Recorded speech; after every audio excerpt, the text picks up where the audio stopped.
We're told that kindness is its own reward, that mercy shown to the helpless will somehow circle back as blessing. Fairy tales promise that saving a wounded creature in the forest will earn you magic, gratitude, transformation. But when you're the lowest of the low, when your own pack has labeled you defective and disposable, you learn the devastating truth. Mercy is a luxury you cannot afford, and the things you save will devour you anyway.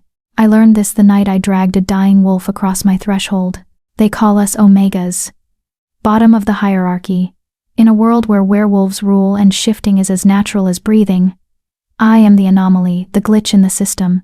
23 years old, and I've never felt my bones crack and reform. Never felt fur replace skin.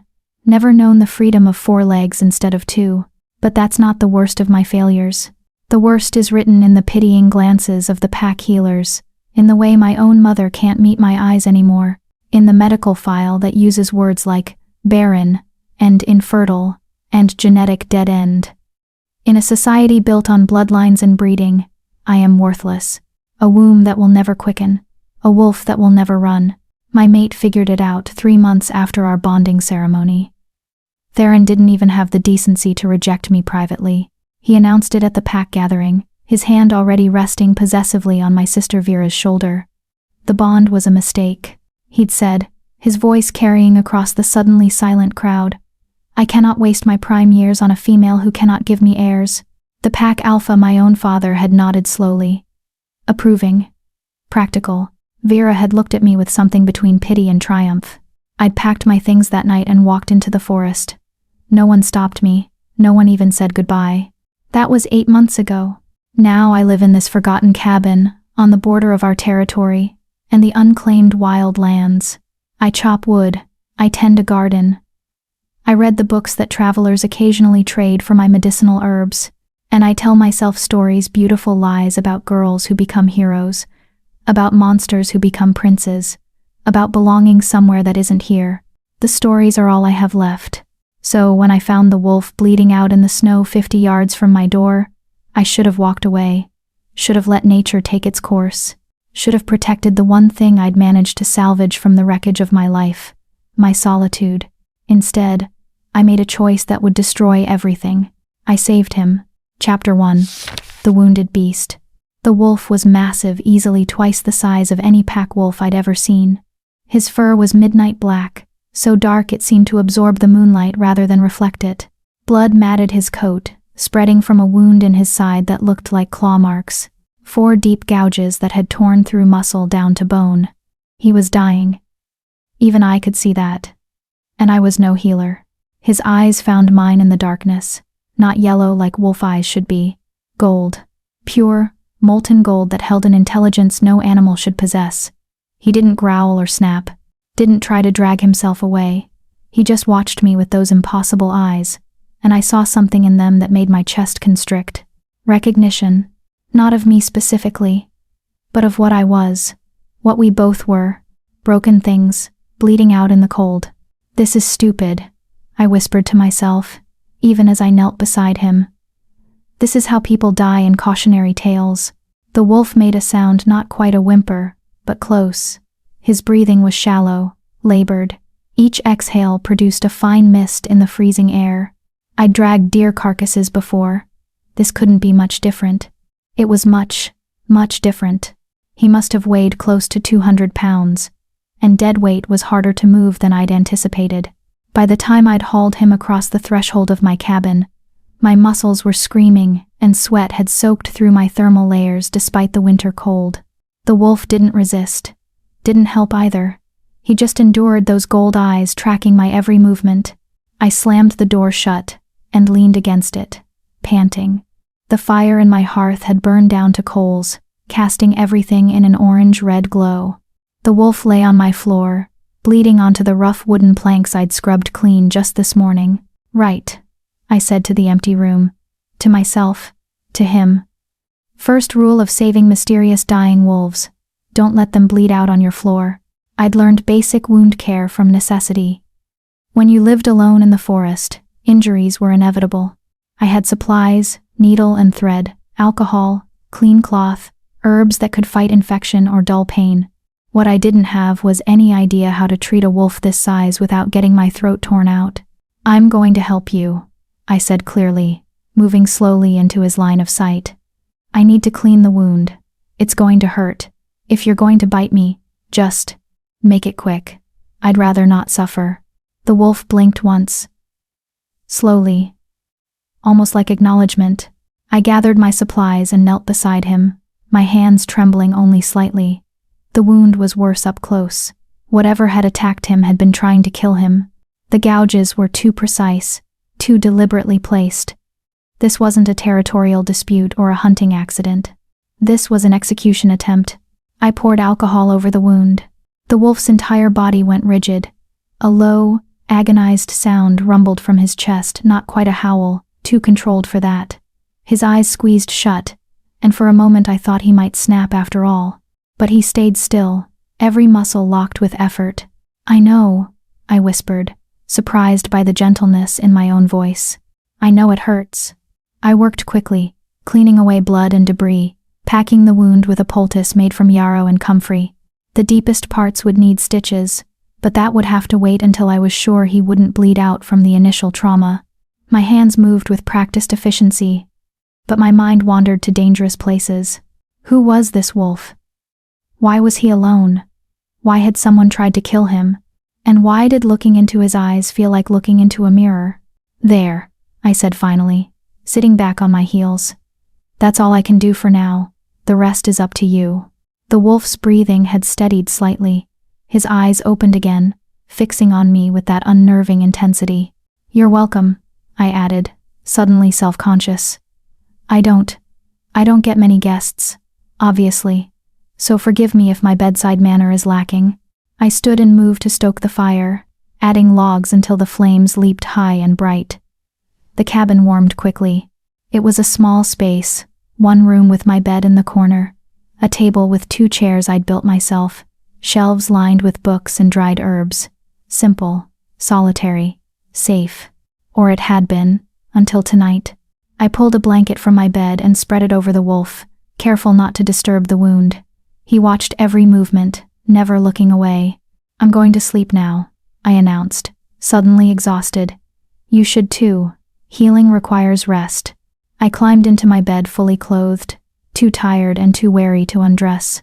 My knife stayed under my pillow, just in case.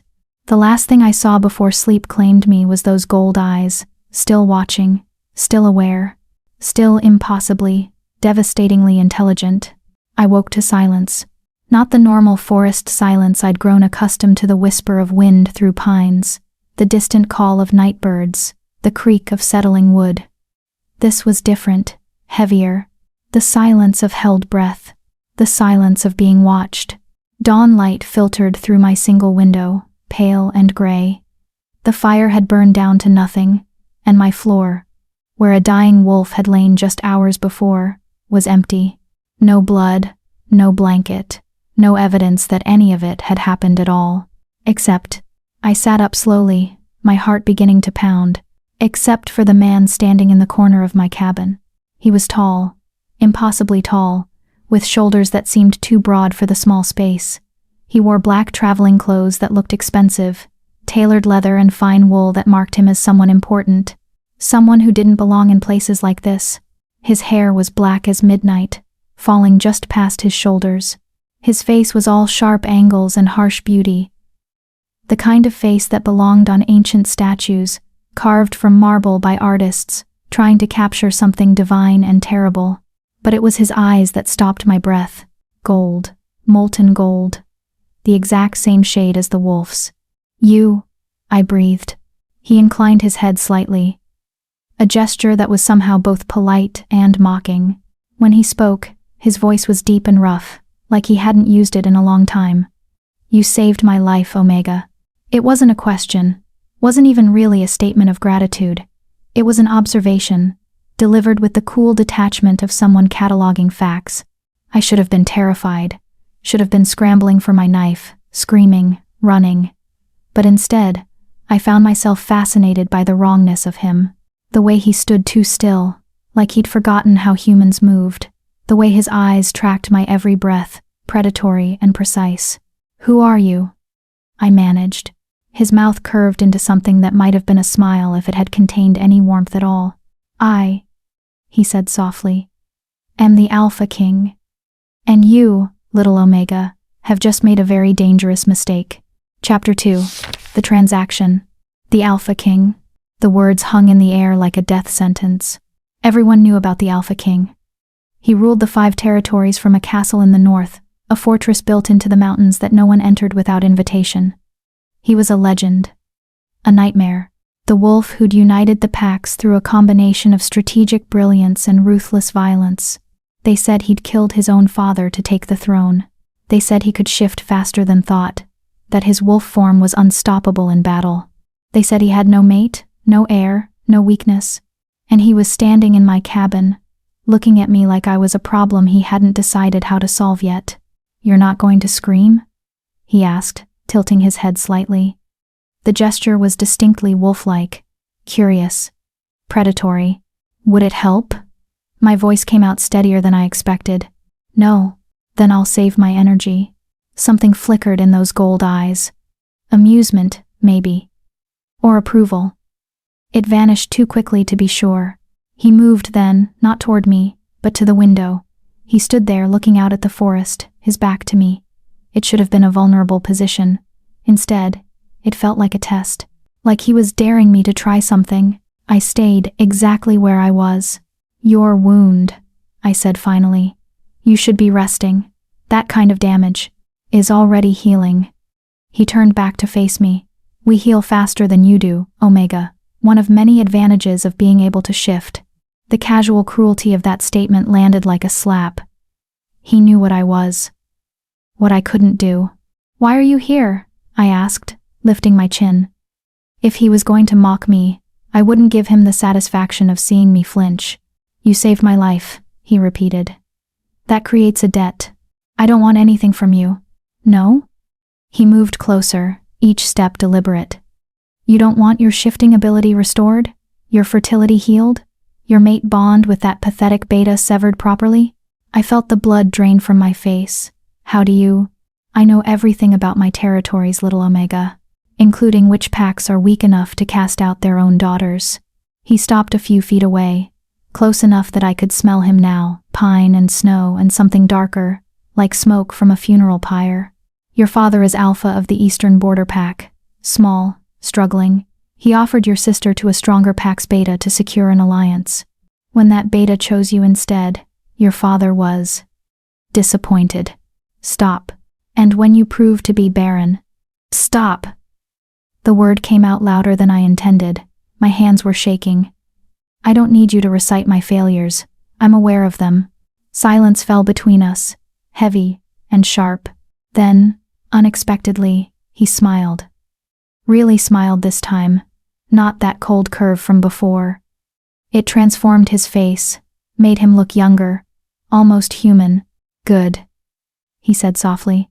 I was beginning to think you were too broken to have any fire left. I stared at him. Is that what you came here for? To see if I'd fight back? I came here, he said, moving to my small table and sitting in one of my hand-built chairs like he owned it. Because you made a choice last night. You saw something dying, and you saved it, despite having every reason not to, despite the danger, despite the cost. There wasn't any cost. His smile faded. Wasn't there? I could smell them, you know. The wolves who came sniffing around your cabin at dawn. 3 of them, young males from your former pack, sent to check on you, to make sure you're still alone, still weak, still not a threat. My blood went cold. I hadn't heard anyone, hadn't sensed anything. They saw my tracks, he continued, large wolf prints, male, leading right to your door, and they left very, very quickly. He leaned back, the chair creaking under his weight. By now, your father knows you had a male visitor. In a few hours, he'll come to investigate, and when he finds out who that visitor was, understanding crashed over me like ice water. You've destroyed my peace, I whispered. I've destroyed your isolation, he corrected. There's a difference. Peace was always an illusion, Omega. Your pack was never going to let you disappear. Exiles can become martyrs. Martyrs become rallying points for dissent. Your father needed you alive but irrelevant. Now you're neither. I sank onto my bed, my legs suddenly unable to support me. Why are you telling me this? Because I'm about to make you an offer, and I want you to understand exactly what you're choosing between. He stood, moving to tower over me. Not threatening, exactly, but undeniably dominant. Your father will come today. He'll drag you back to the pack, and this time he won't let you leave. You'll be married off to whatever male will take damaged goods, probably someone old, or cruel, or desperate enough not to care that you can't give him children. You'll spend the rest of your life as someone's property. A cautionary tale told to young wolves about the price of defiance. Or, the word came out barely audible. Or, he said, crouching down so we were eye level. You come with me. Now, today, you leave this cabin and everything in it behind, and you enter into my service. As what? A servant? As my problem solver. His gold eyes held mine, unflinching. I have a situation. A curse, if you want to use dramatic language.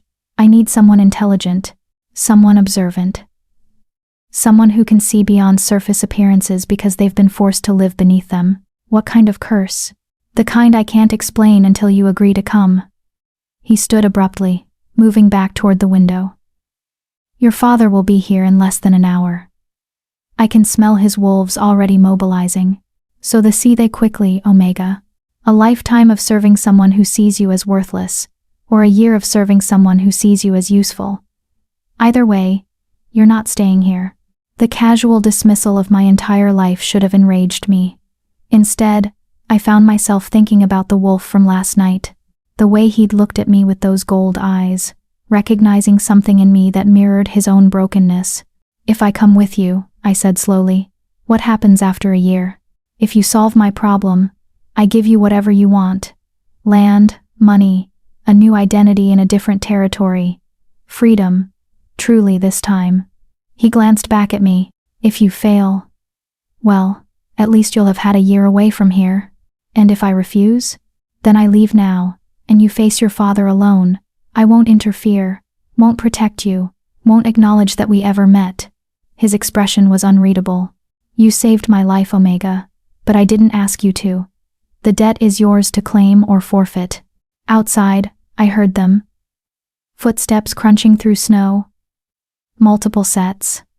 Male voices calling out, getting closer. My father's voice, sharp with authority. Daughter, come out where we can see you. I looked at the Alpha King, this stranger who'd crashed into my life as a dying wolf and emerged as something infinitely more dangerous. Everything about this was wrong. Reckless. Potentially fatal, but staying was certain death. Slow, suffocating death of the spirit. I have one condition, I said. His eyebrow rose. Bold. You said I saved your life, that you owe a debt. I stood, meeting his eyes without flinching. Then answer me honestly. Last night, when you were bleeding on my floor, you could have shifted back to human form, could have healed faster, spoken to me, explained who you were. Why didn't you? For a long moment, he just looked at me. Then his mouth curved into that almost smile again. Because, he said softly, I wanted to see what you'd do, if you'd show mercy to a monster when there was nothing in it for you. He moved toward the door, pausing with his hand on the latch. You did, which means you're either exceptionally kind or exceptionally stupid. I haven't decided which yet. The pounding on my door grew louder. My father's voice. Open this door. Now. The Alpha King looked at me expectantly. Waiting. I grabbed my warmest cloak, the knife from under my pillow, and the single book on my shelf that had been my mother's before she stopped looking at me. Everything else, the cabin, the garden, the life I'd built from scraps I left behind. Let's go, I said. He opened the door just as my father raised his fist to pound again. The Alpha of the Eastern Border Pack froze.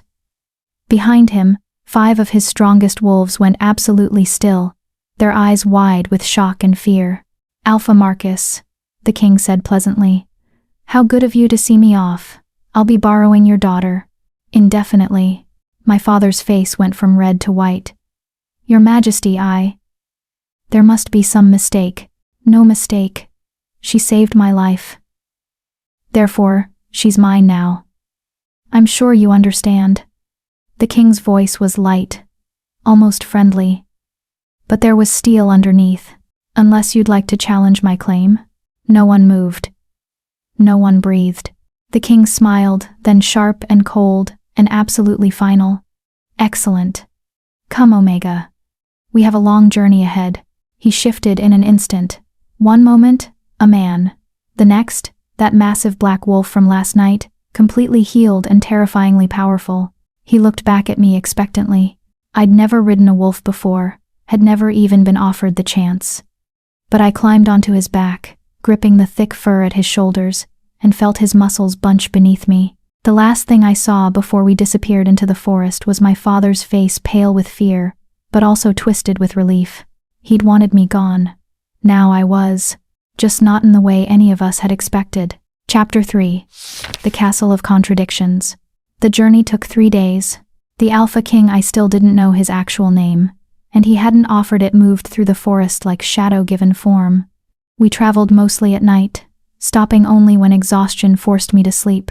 He never shifted back to human form during those stops, just curled his massive body around me in a protective circle, keeping me warm while those gold eyes stayed alert, watching the darkness.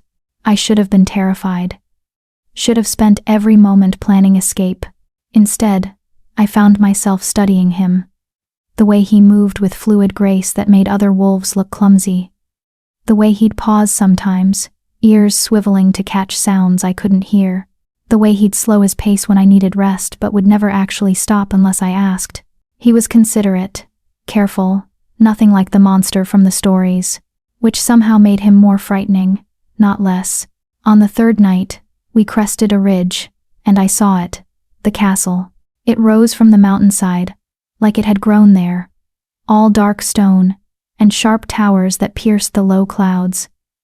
Moonlight turned its walls to silver. Beautiful and cold.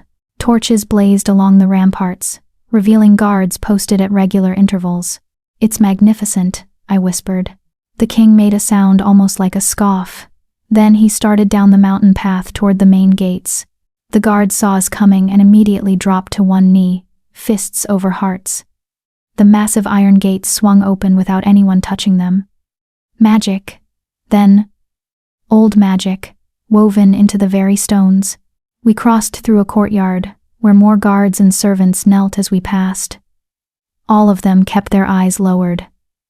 None dared to look directly at their king, or at me, the strange Omega, riding on his back like I had any right to be there. The king carried me through an arched entrance into a grand hall that took my breath away. Marble floors polished to mirror brightness, columns that soared up to vaulted ceilings painted with constellations, tapestries depicting battles and coronations, and great wolves running beneath star-filled skies. It was the most beautiful place I'd ever seen. The king shifted mid-stride, the transformation so smooth I barely registered it happening. One moment I was on his back, the next I was stumbling as human hands caught me, steadying me before I could fall. "Welcome," he said, his voice echoing in the vast space, "to your new prison." Before I could respond, a door opened, and a woman emerged. She was older, maybe 50, with steel-gray hair pulled back in a severe bun. Her dress was simple but elegant, dark blue with silver embroidery.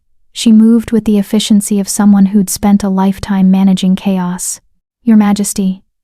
She dipped into a perfect curtsy, her eyes flicking to me with barely concealed curiosity. "We received your raven. The chambers are prepared. Thank you, Meredith."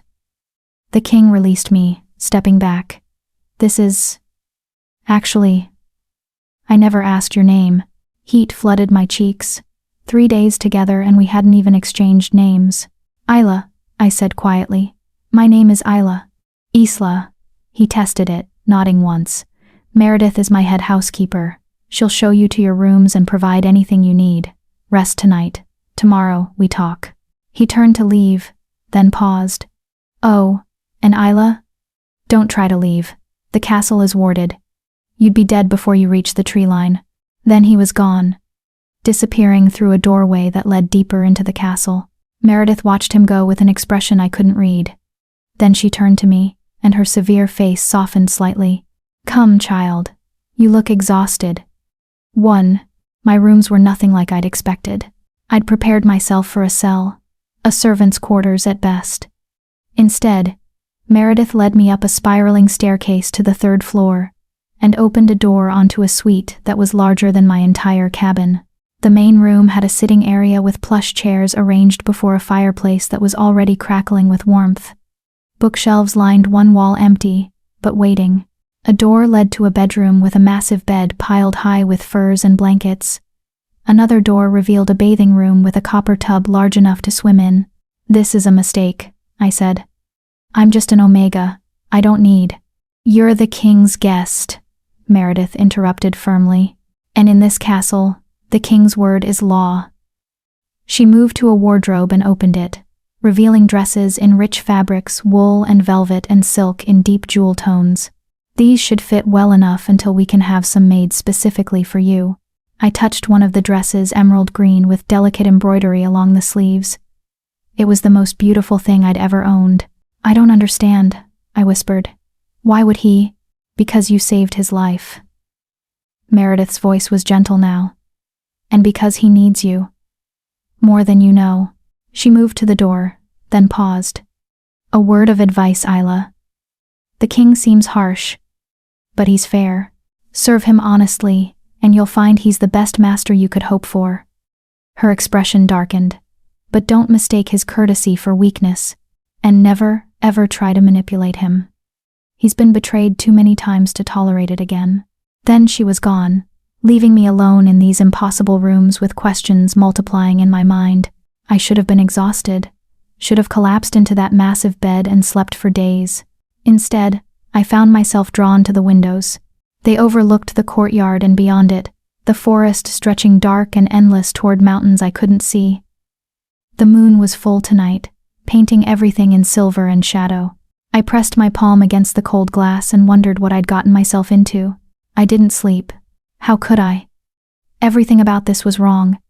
Kings didn't bring Omegas to their castles, didn't give them rooms fit for nobility, didn't look at them like they were puzzles waiting to be solved instead of broken things to be discarded.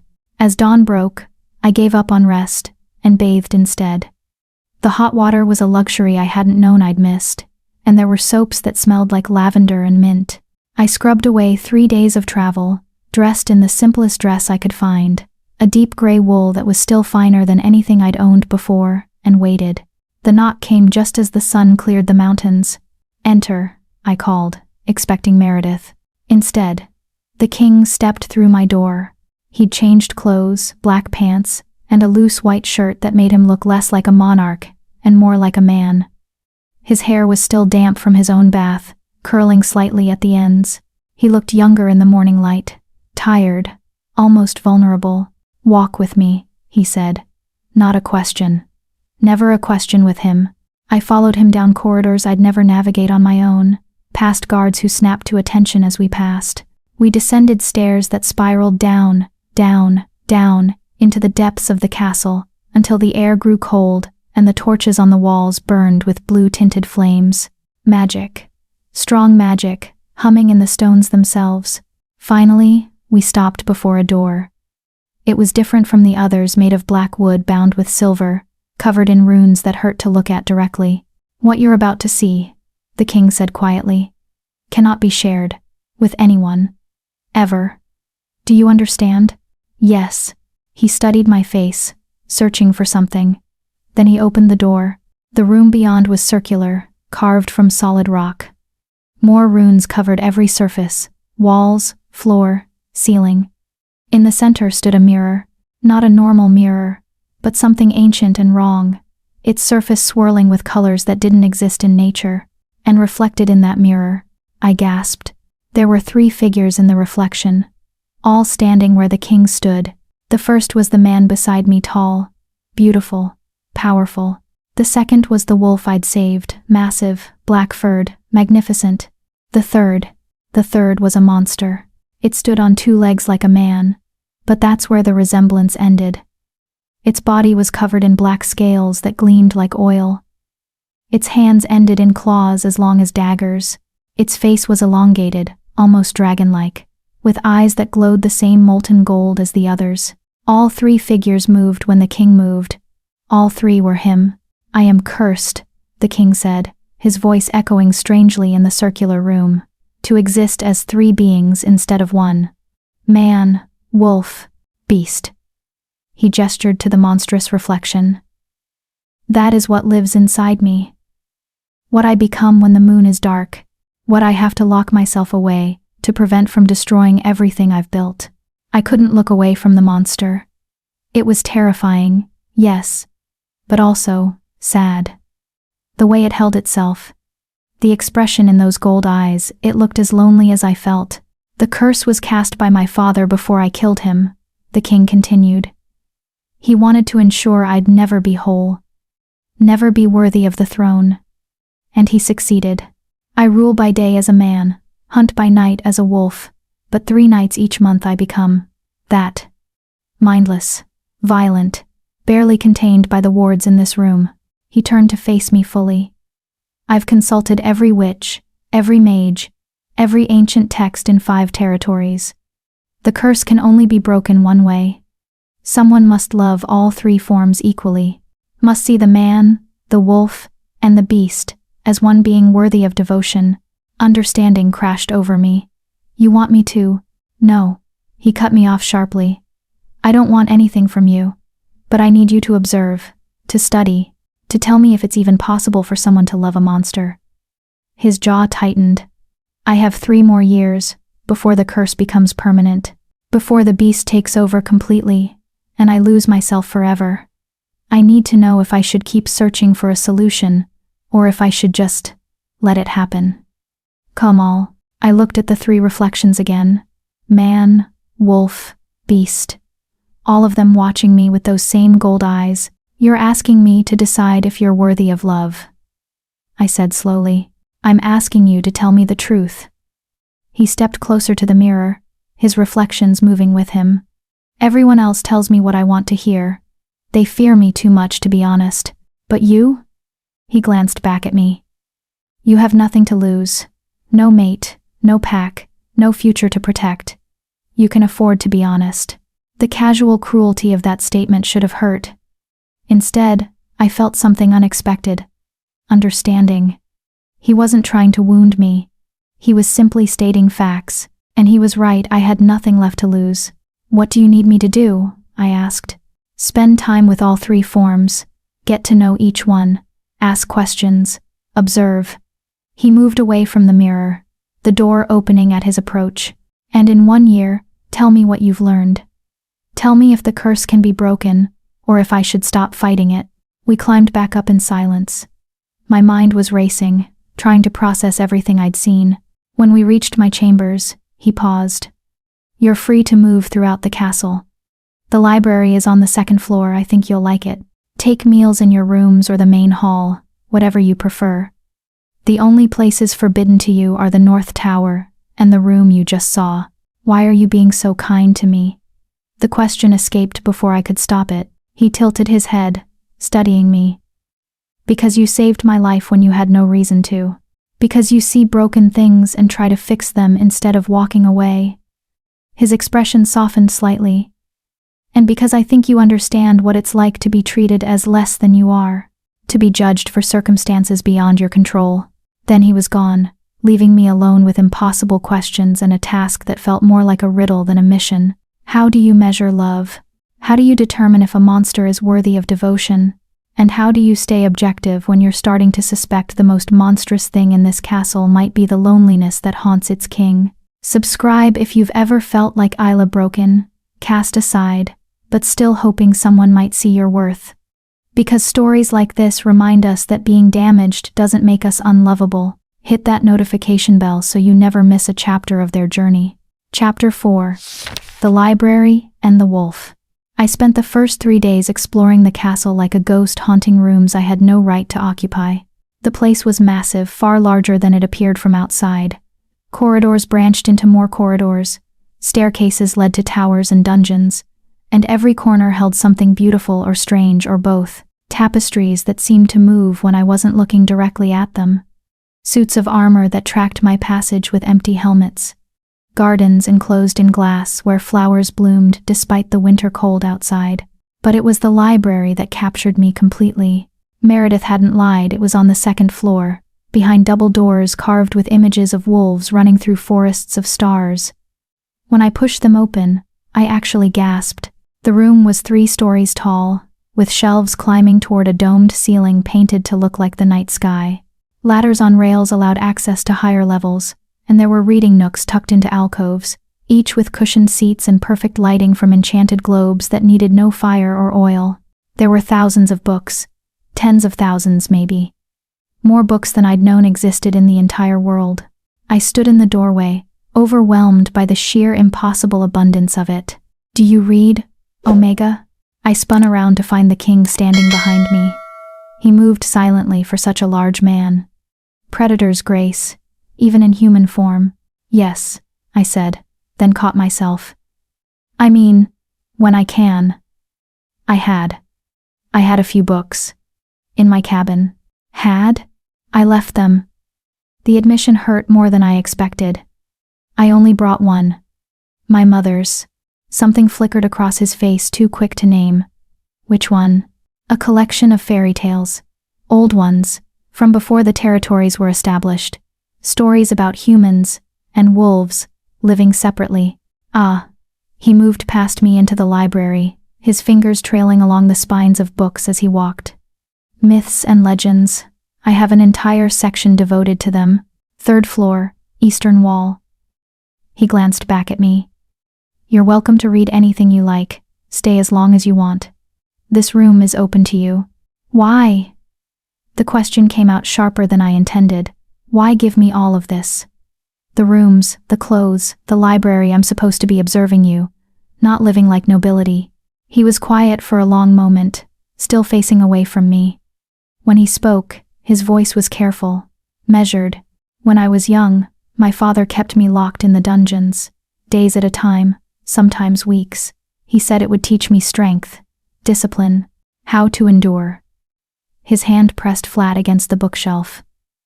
There was nothing in those cells, no light, no comfort, no books, nothing but stone and darkness, and my own thoughts, eating me alive.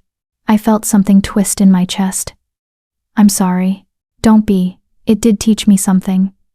He turned to face me, and his gold eyes held an intensity that made it hard to breathe. "It taught me that cruelty for its own sake is weakness. That breaking someone doesn't make you strong, it just makes you a bully with power you don't deserve." He gestured around the library. "You're here to help me, Isla. The least I can do is make sure you don't suffer in the process." Before I could respond, he was moving toward the door. "I'll be in wolf form tonight, hunting in the forest. If you'd like to join me, meet me in the courtyard at sunset." Then he was gone, leaving me alone with thousands of books and the echo of unexpected vulnerability. I spent the afternoon in the library, pulling books at random and devouring their contents. History texts about the formation of the territories, botanical guides with illustrations of plants I'd never seen, poetry that made my chest ache with its beauty, and yes, fairy tales, dozens of them, stories about transformation and curses and true love's kiss-breaking spells that seemed impossible to break. They all ended the same way. Happily ever after. I wondered if the king had read them, if he'd hoped they held some secret to breaking his curse, if he'd been disappointed to learn they were just stories. As the sun began its descent, painting the sky in shades of amber and rose, I made my way to the courtyard. The king was already there, still in human form, watching the horizon with an expression I couldn't read. "You came," he said, sounding genuinely surprised. "You invited me. You invited me. Invitations can be refused, not when I'm trying to understand you." I moved to stand beside him, following his gaze to the darkening forest. "You said I needed to observe all 3 forms. I can't do that from the library." His mouth curved into something almost like a smile. "Fair point." The transformation happened as the sun touched the mountains. One moment, a man stood beside me. The next, the massive black wolf, his gold eyes glowing in the gathering dusk. He was even more magnificent than I remembered. The wound that had nearly killed him was completely healed, not even a scar visible through his thick fur. He lowered himself slightly, looking at me expectantly. "You want me to ride?" I asked. "Like before?" A huff that might have been affirmation. I climbed onto his back, gripping his fur, and felt his muscles bunch beneath me. Then we were moving not the desperate flight from my father's pack, but something else. Something like joy. He ran through the forest with powerful, loping strides that ate up distance. Trees blurred past. The wind whipped my hair back and stung my cheeks.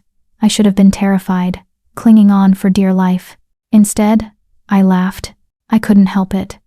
The sheer exhilaration of movement, of speed, of being part of something wild and free, it was intoxicating. For the first time in my life, I understood what I'd been missing. What it must feel like to shift, to run on 4 legs, to be connected to the wolf inside. The wolf slowed slightly, and I felt a rumble through his chest that might have been laughter. We ran for what felt like hours, though it couldn't have been more than one. He showed me parts of the forest I'd never seen. A waterfall that cascaded down black rocks, a clearing where deer grazed in the moonlight, a circle of standing stones that hummed with old magic. Finally, we stopped at the edge of a cliff overlooking the valley. The castle was visible in the distance, its towers lit with torchlight. Beyond it, the territories stretched out in a patchwork of forest and mountain, all silvered by moonlight. It was beautiful. Heartbreakingly beautiful. I slid off the wolf's back and moved to the cliff's edge, being careful to stay well back from the drop. The wolf settled beside me, close enough that I could feel his warmth. "Thank you," I said softly, "for showing me this." He made a sound, not quite a whine, but something close, questioning. "I've never felt like that before," I explained. "Free, powerful, like I belonged somewhere, even if just for a moment." I looked at him, those gold eyes watching me intently. "Is that what it's always like for you, when you shift?" A pause, then a slow nod. "It must be hard," I continued, speaking more to myself than to him. "To have that freedom, that power, but to know that part of you, the beast, is something you have to lock away. To know that the very thing that makes you strong is also the thing that could destroy everything." The wolf's ears flattened slightly, not in anger, but something else. Sadness, maybe. I reached out slowly, giving him time to pull away. When he didn't, I rested my hand on his massive head, fingers sinking into thick fur. "I don't think you're a monster," I whispered. "I think you're someone who's been hurt so badly that you can't tell the difference between strength and survival anymore." The wolf went very still. Then, slowly, carefully, he pressed his head more firmly into my hand. Not demanding, but accepting. Allowing the touch. We stayed like that for a long time, watching the moon rise higher and the stars emerge one by one. No words, no expectations.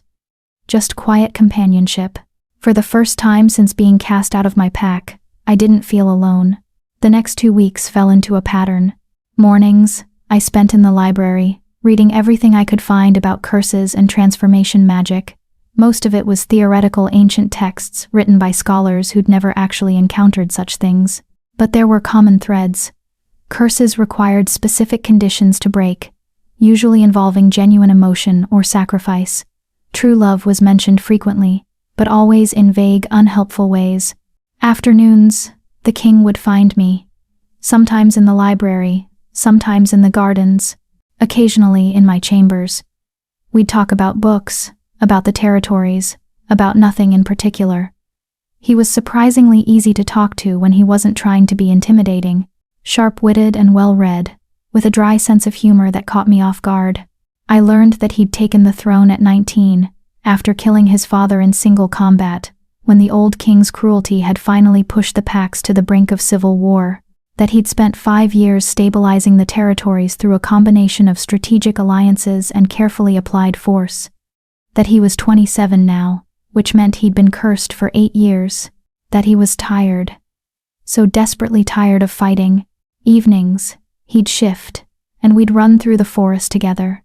He never tried to communicate beyond simple gestures in wolf form, never tried to shift back to explain or discuss. It was like those hours were sacred somehow, a time when he could just be, Without the weight of the crown or the curse, I started to look forward to those runs more than anything else. But the dark moon was approaching. The night when he'd become the beast. 3 days before, he stopped visiting. I didn't see him in the library, didn't find him in the gardens. When I asked Meredith, she just gave me a sympathetic look and said, "He always withdraws before the transformation, child. It's difficult for him." On the night of the dark moon, I stood at my window watching the courtyard. Just after midnight, I saw him, the man, walking alone toward the door that led to the dungeons. His shoulders were hunched, his steps slow. He looked like a man walking to his own execution. I should have stayed in my room. Should have respected his privacy, his obvious desire to face this alone. Instead, I grabbed my cloak and followed. The guards didn't stop me. Either they'd been told to let me pass, or they simply didn't care what one powerless Omega did. I descended the spiral stairs, following the path we'd taken that first day, until I reached the black door covered in silver runes. It was closed, locked, but I could hear something from the other side. Breathing, heavy, labored breathing that sounded wrong, too deep, too slow, too much like a growl building in a throat that wasn't meant for it. Then, a voice. His voice, but strained, desperate. "Not yet. Please. Not yet. I need more time." A crash. The sound of claws scraping stone, and then a roar that shook the very walls, so full of rage and pain and loneliness that my eyes burned with tears. I pressed my palm against the door, feeling the hum of the wards beneath my skin. "I'm here," I whispered, knowing he couldn't possibly hear me through the door and the magic. "You're not alone. I'm here." The roaring stopped abruptly. Silence fell, heavy and waiting. Then, so quietly I almost missed it. A sound like claws scraping gently against the other side of the door, not trying to break through, just acknowledging. I stayed there all night, my hand pressed against the black wood, keeping vigil for a monster who thought no one cared if he suffered. When dawn came and the wards finally quieted, the door opened. The king stood there in human form, naked and covered in sweat and small cuts, where he'd obviously fought against his restraints. His gold eyes were haunted, exhausted beyond measure. He stared at me like he couldn't quite believe I was real. "You stayed," he said hoarsely. "Yes. Why?" I thought about all the complicated reasons, about observation and curses and the task he'd given me, about loneliness, recognizing loneliness, about how it felt to be cast aside and forgotten. But what I said was simpler, truer, because no one should have to suffer alone. Something broke in his expression, his shoulders sagged, and for a moment I thought he might actually collapse. Instead, he just nodded once, sharply, and moved past me toward the stairs. "Thank you," he said quietly, "for bearing witness." Then he was gone, leaving me alone in the corridor with the scent of blood and magic and the growing, terrifying realization that I was starting to care about this broken king far more than was wise. Chapter 5. The Question and the Library. The king avoided me for 3 days after the dark moon. I saw him only in passing, a glimpse of black hair disappearing around a corner, a shadow moving through the courtyard at dawn, the sound of his voice giving orders to guards from rooms I couldn't enter. He was everywhere and nowhere, present in the castle but unreachable. It shouldn't have hurt. We barely knew each other. I was here to observe, to analyze, to provide an objective assessment of whether his curse could be broken, nothing more. But it did hurt, because I'd stayed outside that door all night, and he'd thanked me. And then he'd disappeared, like my presence had been an embarrassment rather than a comfort. On the 4th day, I found a note slipped under my door. "The library, midnight, please." No signature. No explanation. Just those 4 words in bold, angular handwriting. I should have been annoyed at the presumption, should have refused out of principle. Instead, I counted the hours until darkness fell. The library was different at night. The enchanted globes had dimmed to a soft glow that made the massive space feel intimate rather than overwhelming. Shadows pooled in the corners and between the shelves, and the painted night sky on the ceiling seemed more real somehow, like the dome had opened to reveal actual stars. The king stood by one of the reading nooks on the 2nd level, his back to me. He'd heard me enter, I knew he had, with his enhanced senses, but he didn't turn around. "I'm sorry," he said quietly, "for disappearing." I climbed the spiral stairs to the second level, my footsteps loud in the silence. "You don't owe me an explanation." "Yes, I do." He finally turned to face me, and I was struck by how tired he looked. Not physically, he'd obviously bathed and rested, but emotionally, like something inside him had been worn down to nothing. "You stayed with me through the transformation. You kept vigil when you had no obligation to. And I repaid that kindness by running away like a coward." "You weren't running away, wasn't I?" His mouth twisted into something bitter. "I couldn't face you, Isla. Couldn't stand the thought of seeing pity in your eyes, or worse, fear, because that's what I am when the moon goes dark. Something to be pitied or feared, something that needs to be locked away for everyone's safety." I moved closer, drawn by the raw honesty in his voice. "Is that what you think I felt? Pity, didn't you?" "No." I stopped a few feet away, close enough to see the gold flecks in his eyes. "I felt sad. Angry. Even. That you have to go through that alone, month after month, with no one to help you, that your father cursed you to suffer in isolation." I met his gaze steadily. "But I didn't pity you. Pity is what you give to something weak and helpless. You're neither of those things." He stared at me like I'd spoken a language he didn't understand. "You heard me in there, heard the beast. How can you stand here and tell me I'm not something to be feared?" "Because fear and respect aren't the same thing," I said simply. "I respect your power. I respect the control it must take to contain something that strong. But I'm not afraid of you. You should be. Maybe." I shrugged. "But I've been afraid my whole life. Afraid of not being enough. Of disappointing people. Of taking up space I didn't deserve. I'm tired of being afraid, especially of someone who's never given me a reason to be." The silence stretched between us, heavy with things neither of us knew how to say. Finally, he gestured to the reading nook behind him. "Will you sit with me? I have something I want to show you." The nook was one of the larger ones, with a cushioned bench seat wide enough for two and a small table already laden with books. He prepared this, I realized, had planned this conversation.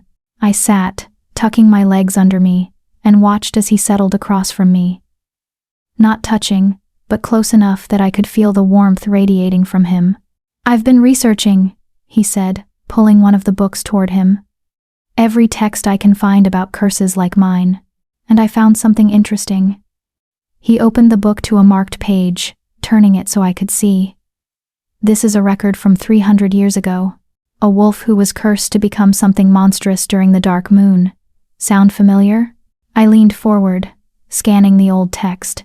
The language was archaic, difficult to parse, but the story was clear enough. A wolf lord, cursed by a rival, transformed into a beast that killed indiscriminately. The curse was eventually broken, but "It doesn't say how," I murmured, frowning at the page. "It just says the curse was lifted when the Lord found that which he most desired." "Exactly." The king pulled another book forward, then another, flipping to marked pages. "Every account I've found is the same. Vague promises about true love or pure hearts or noble sacrifice, but never any concrete details about what actually breaks the curse." I looked at the stack of books, at least a dozen, all marked with scraps of paper. "How long have you been searching?" 8 years. Since the night my father died, and I felt the curse take hold." His jaw tightened. "I've consulted witches, mages, seers, paid fortunes for prophecies that told me nothing useful, traveled to ancient sites of power hoping for answers." He laughed, but there was no humor in it. "Do you know what I learned?" "What?" "That curses are designed to be unbreakable. Not because they can't be broken, but because the conditions are so specific, so unique to each individual, that finding the solution is nearly impossible." He closed the book in front of him with more force than necessary. My father knew exactly what he was doing. He didn't just curse me to suffer, he cursed me to hope. To spend years searching for an answer that might not even exist. The defeat in his voice made my chest ache. "So why did you bring me here, if you've already decided it's hopeless?" "Because I haven't decided that." He looked at me then, really looked at me, and the intensity in his gold eyes made it hard to breathe. You're different, Isla. You see things other people miss. You're not blinded by fear or ambition or the desire to please me. I thought maybe you could see something I've overlooked, some pattern I've missed. You want me to find the answer in books? I gestured at the stack. When scholars and mages couldn't? No. I want you to find the answer in me. He leaned forward, close enough that I could see the exhaustion written in the lines around his eyes. You've been observing me for weeks now, watching how I move, how I think, how I transform. You've seen all three forms. You stayed with me through the dark moon even though you had no reason to. His voice dropped lower. Tell me what you see, not what you think I want to hear, but the truth. Am I someone who can be loved? All three parts of me, man, wolf, beast? Or am I just fooling myself? The question hung in the air between us, impossibly heavy. I thought about the man who'd saved me from my father's pack, who'd given me a beautiful room and access to a library that held more books than I'd known existed, who spoke to me like I was an equal rather than a broken omega. I thought about the wolf who'd carried me through the forest, showing me waterfalls and standing stones and moonlit valleys, who'd let me touch his fur and rest my hand on his head while we watched the stars. I thought about the beast I'd heard through the door, the rage and pain and desperate loneliness in that roar, the gentle scrape of claws acknowledging my presence. I think, I said slowly, choosing each word carefully, that you're someone who's been taught that parts of yourself are unlovable, that your father spent your whole life convincing you that the beast inside you made you a monster, and that curse just reinforced what you'd already been trained to believe. His expression flickered. That's not an answer. Yes, it is. I met his gaze steadily. You asked if you can be loved. The real question is, do you believe you deserve to be? The silence that followed was so complete I could hear the whisper of pages settling in the books around us, the distant sound of wind against the castle walls. My own heartbeat, too fast and too loud. No, he said finally, the word barely audible. I don't. Something in my chest cracked open. Not with pity, I'd told him the truth about that, but with understanding. With recognition of a pain that mirrored my own. Then that's your answer, I said softly. The curse won't break until you believe you're worth saving. Because how can anyone else love you, all of you, if you can't love yourself? He flinched like I'd struck him. That's not how curses work. They require external forces. Someone else's love, someone else's sacrifice. Do they? I leaned forward, pulling one of the books toward me and finding the passage he'd marked. The curse was lifted when the Lord found that which he most desired, not when someone else gave him what he needed. When he found it. I looked up at him. What if what you most desire isn't someone else's validation? What if it's accepting yourself? That's... He trailed off, shaking his head. That's too simple. Is it? Or is it the hardest thing you can imagine? The look he gave me was equal parts frustration, and something that might have been hope. You're infuriating. You know that? I've been told. I settled back against the cushions. But you asked for honesty, not comfort. He was quiet for a long moment, staring at the books spread between us like they might suddenly reveal secrets they'd been hiding for centuries. Then, he did something unexpected. He smiled. A real smile, warm and genuine, that transformed his entire face. My name is Cyrus, he said. I've been thinking. You should probably know my actual name. If we're going to have honest conversations about my deepest insecurities. The offering felt significant, intimate, like he was giving me something precious that he rarely shared. Cyrus, I tested the name, liking the way it felt. It suits you, does it? Yes. It means sun in the old language, doesn't it? And you are like the sun, powerful and bright and necessary, but also dangerous if you get too close. His smile widened. Are you planning to get too close, Isla? The question was light, teasing, even. But there was something underneath it, something that made my pulse quicken. I don't know, I admitted. Are you? The air between us shifted, became charged with a tension that had nothing to do with curses or observations or the task he'd set me. This was something else, something I wasn't prepared for and didn't know how to navigate, Cyrus seemed to feel it too. His smile faded, replaced by an intensity that made it hard to look away. "I should let you sleep," he said, but he didn't move. "It's late. I'm not tired. Liar, you're one to talk." I gestured at the books. "How many nights have you spent down here, searching through these texts, instead of sleeping?" "Too many to count." He stood, stretching, and I tried not to notice the way his shirt pulled across his shoulders. "But you're right, we should both rest." He offered me his hand, helping me to my feet. But when I was standing, he didn't let go immediately. Just held my hand in his thumb brushing across my knuckles in a gesture that was probably unconscious but felt devastatingly deliberate. "Thank you," he said quietly, "for staying that night, for these conversations, for not looking at me like I'm something broken beyond repair." "You're not broken," I said, the words coming out more forcefully than I intended. "You're hurt. There's a difference." "Is there?" "Yes." I squeezed his hand. "Broken things can't be fixed. Hurt things can heal. You just need someone patient enough to help you through the process." His eyes searched mine, looking for something. "And you're that patient?" The real question beneath his words was clear. "Will you stay? Will you see this through? Will you still be here when the next dark moon comes?" "Yes," I said simply. "I am." He released my hand slowly, reluctantly. "Then, I suppose I should try to make myself worthy of that patience." We walked back through the library together, not touching but close enough that our shoulders occasionally brushed. He left me at the base of the stairs that led to my chambers, giving me a small bow that somehow didn't feel mocking. "Good night, Isla." "Good night, Cyrus." I climbed the stairs, aware of his eyes following me, until I disappeared from view. And when I reached my rooms and closed the door behind me, I pressed my palm against the wood and tried to ignore the way my heart was racing. I'd come here to observe, to analyze, to provide an objective assessment. But somewhere along the way, objectivity had become impossible. The next morning, I found a gift waiting outside my door. It was a book old and leather-bound, with gilt edges and a title embossed in fading gold letters, Tales of Transformation, a collection of stories about change, curses, and the nature of true form.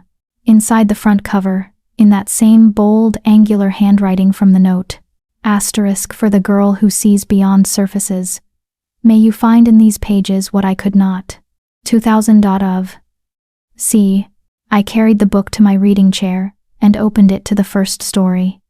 It was about a woman cursed to become a bird during daylight hours, only returning to human form at night. She lived alone for years, unable to maintain relationships because she could never be fully present in either form. The curse was broken, the story claimed, when she finally stopped trying to fight her transformation and instead learned to find joy in both forms. When she accepted that she was both woman and bird, equally valuable in each shape. I read late into the afternoon, devouring story after story. Each one was different curses, different creatures, different resolutions. But they all had the same underlying message. Transformation wasn't the curse. Fighting against your true nature was. When evening came, and I heard the familiar scratch at my door, that meant Cyrus was in wolf form and ready to run, I set the book aside with new understanding. He wasn't just showing me his forms, so I could observe them. He was asking me to help him accept them. I opened the door to find the massive black wolf waiting, gold eyes bright with anticipation. But this time, instead of just climbing onto his back, I knelt first and pressed my forehead against his. "Thank you for the book," I whispered. "I understand now what you need from me." The wolf made a soft sound, almost like a sigh of relief. Then we ran into the forest together, and for the first time, I paid attention not just to where we were going, but to him, to the way he moved with such fluid grace, to the joy that radiated from him in this form, unencumbered by the weight of the crown or the fear of the curse. This was where he felt most free, most himself, and as we raced beneath the stars, I found myself thinking about the question he'd asked last night. Am I someone who can be loved? The answer was forming in my mind, dangerous and true and terrifying in its implications. But I wasn't ready to speak it aloud yet. Not until I was sure I understood what I was really feeling. Not until I could be certain it wasn't just sympathy or loneliness or the strange intimacy of shared brokenness. Because if I was going to answer that question honestly, if I was going to help him break this curse, I needed to be absolutely sure that what I was feeling was real, even if the truth of it scared me more than any beast ever could. Chapter 6. The Vulnerable Confession. The weeks that followed became the strangest and most precious of my entire life. Cyrus stopped hiding. Not completely, he was still the Alpha King, still had a territory to rule and political machinations to navigate, but with me, the walls came down piece by piece. We fell into a rhythm that felt natural despite its strangeness. Mornings, I'd find him in the training yard, shirtless and glistening with sweat as he sparred with his guards. He'd catch my eye and grin, that rare genuine smile that made him look young and almost carefree. Sometimes he'd call me down, insisting I learn basic self-defense despite my protests that I'd never be a fighter. "You don't need to be a warrior," he'd say, adjusting my stance with careful hands. "But you should know how to protect yourself, how to survive." His hands would linger on my waist, my shoulders, longer than strictly necessary for instruction, and I'd catch myself leaning into the touch, hungry for the contact in ways that should have alarmed me. Afternoons belonged to the library. We'd sit in that same reading nook, books spread between us, debating theories about curses and transformation. He was brilliant in ways I hadn't expected, not just educated, but genuinely curious, willing to consider ideas that challenged everything he thought he knew. "What if the three forms aren't separate at all?" I asked one day, curled up in the corner of the nook with a text about ancient magic. "What if they're just different expressions of the same core being?" Cyrus looked up from his own book, considering. "Like facets of a gem?" "Exactly. Each one shows you something different, but they're all part of the same whole." I leaned forward, excited by the idea. "The man is your intellect, your strategy, your ability to connect with others on a verbal level. The wolf is your instinct, your freedom, your connection to something primal and true. And the beast is my rage," he finished, his expression darkening.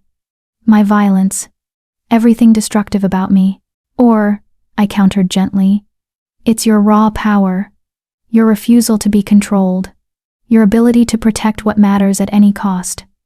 I set my book aside. "You keep talking about the beast like it's a separate entity that invaded your body, but what if it's just the part of you that your father tried to suppress? The part that refused to break no matter how much he hurt you?" He was quiet for a long moment, staring at nothing. When he spoke, his voice was rough. "My father used to beat me when I showed emotion. Said it was weak, unbecoming of an heir." His hand clenched on the book he held.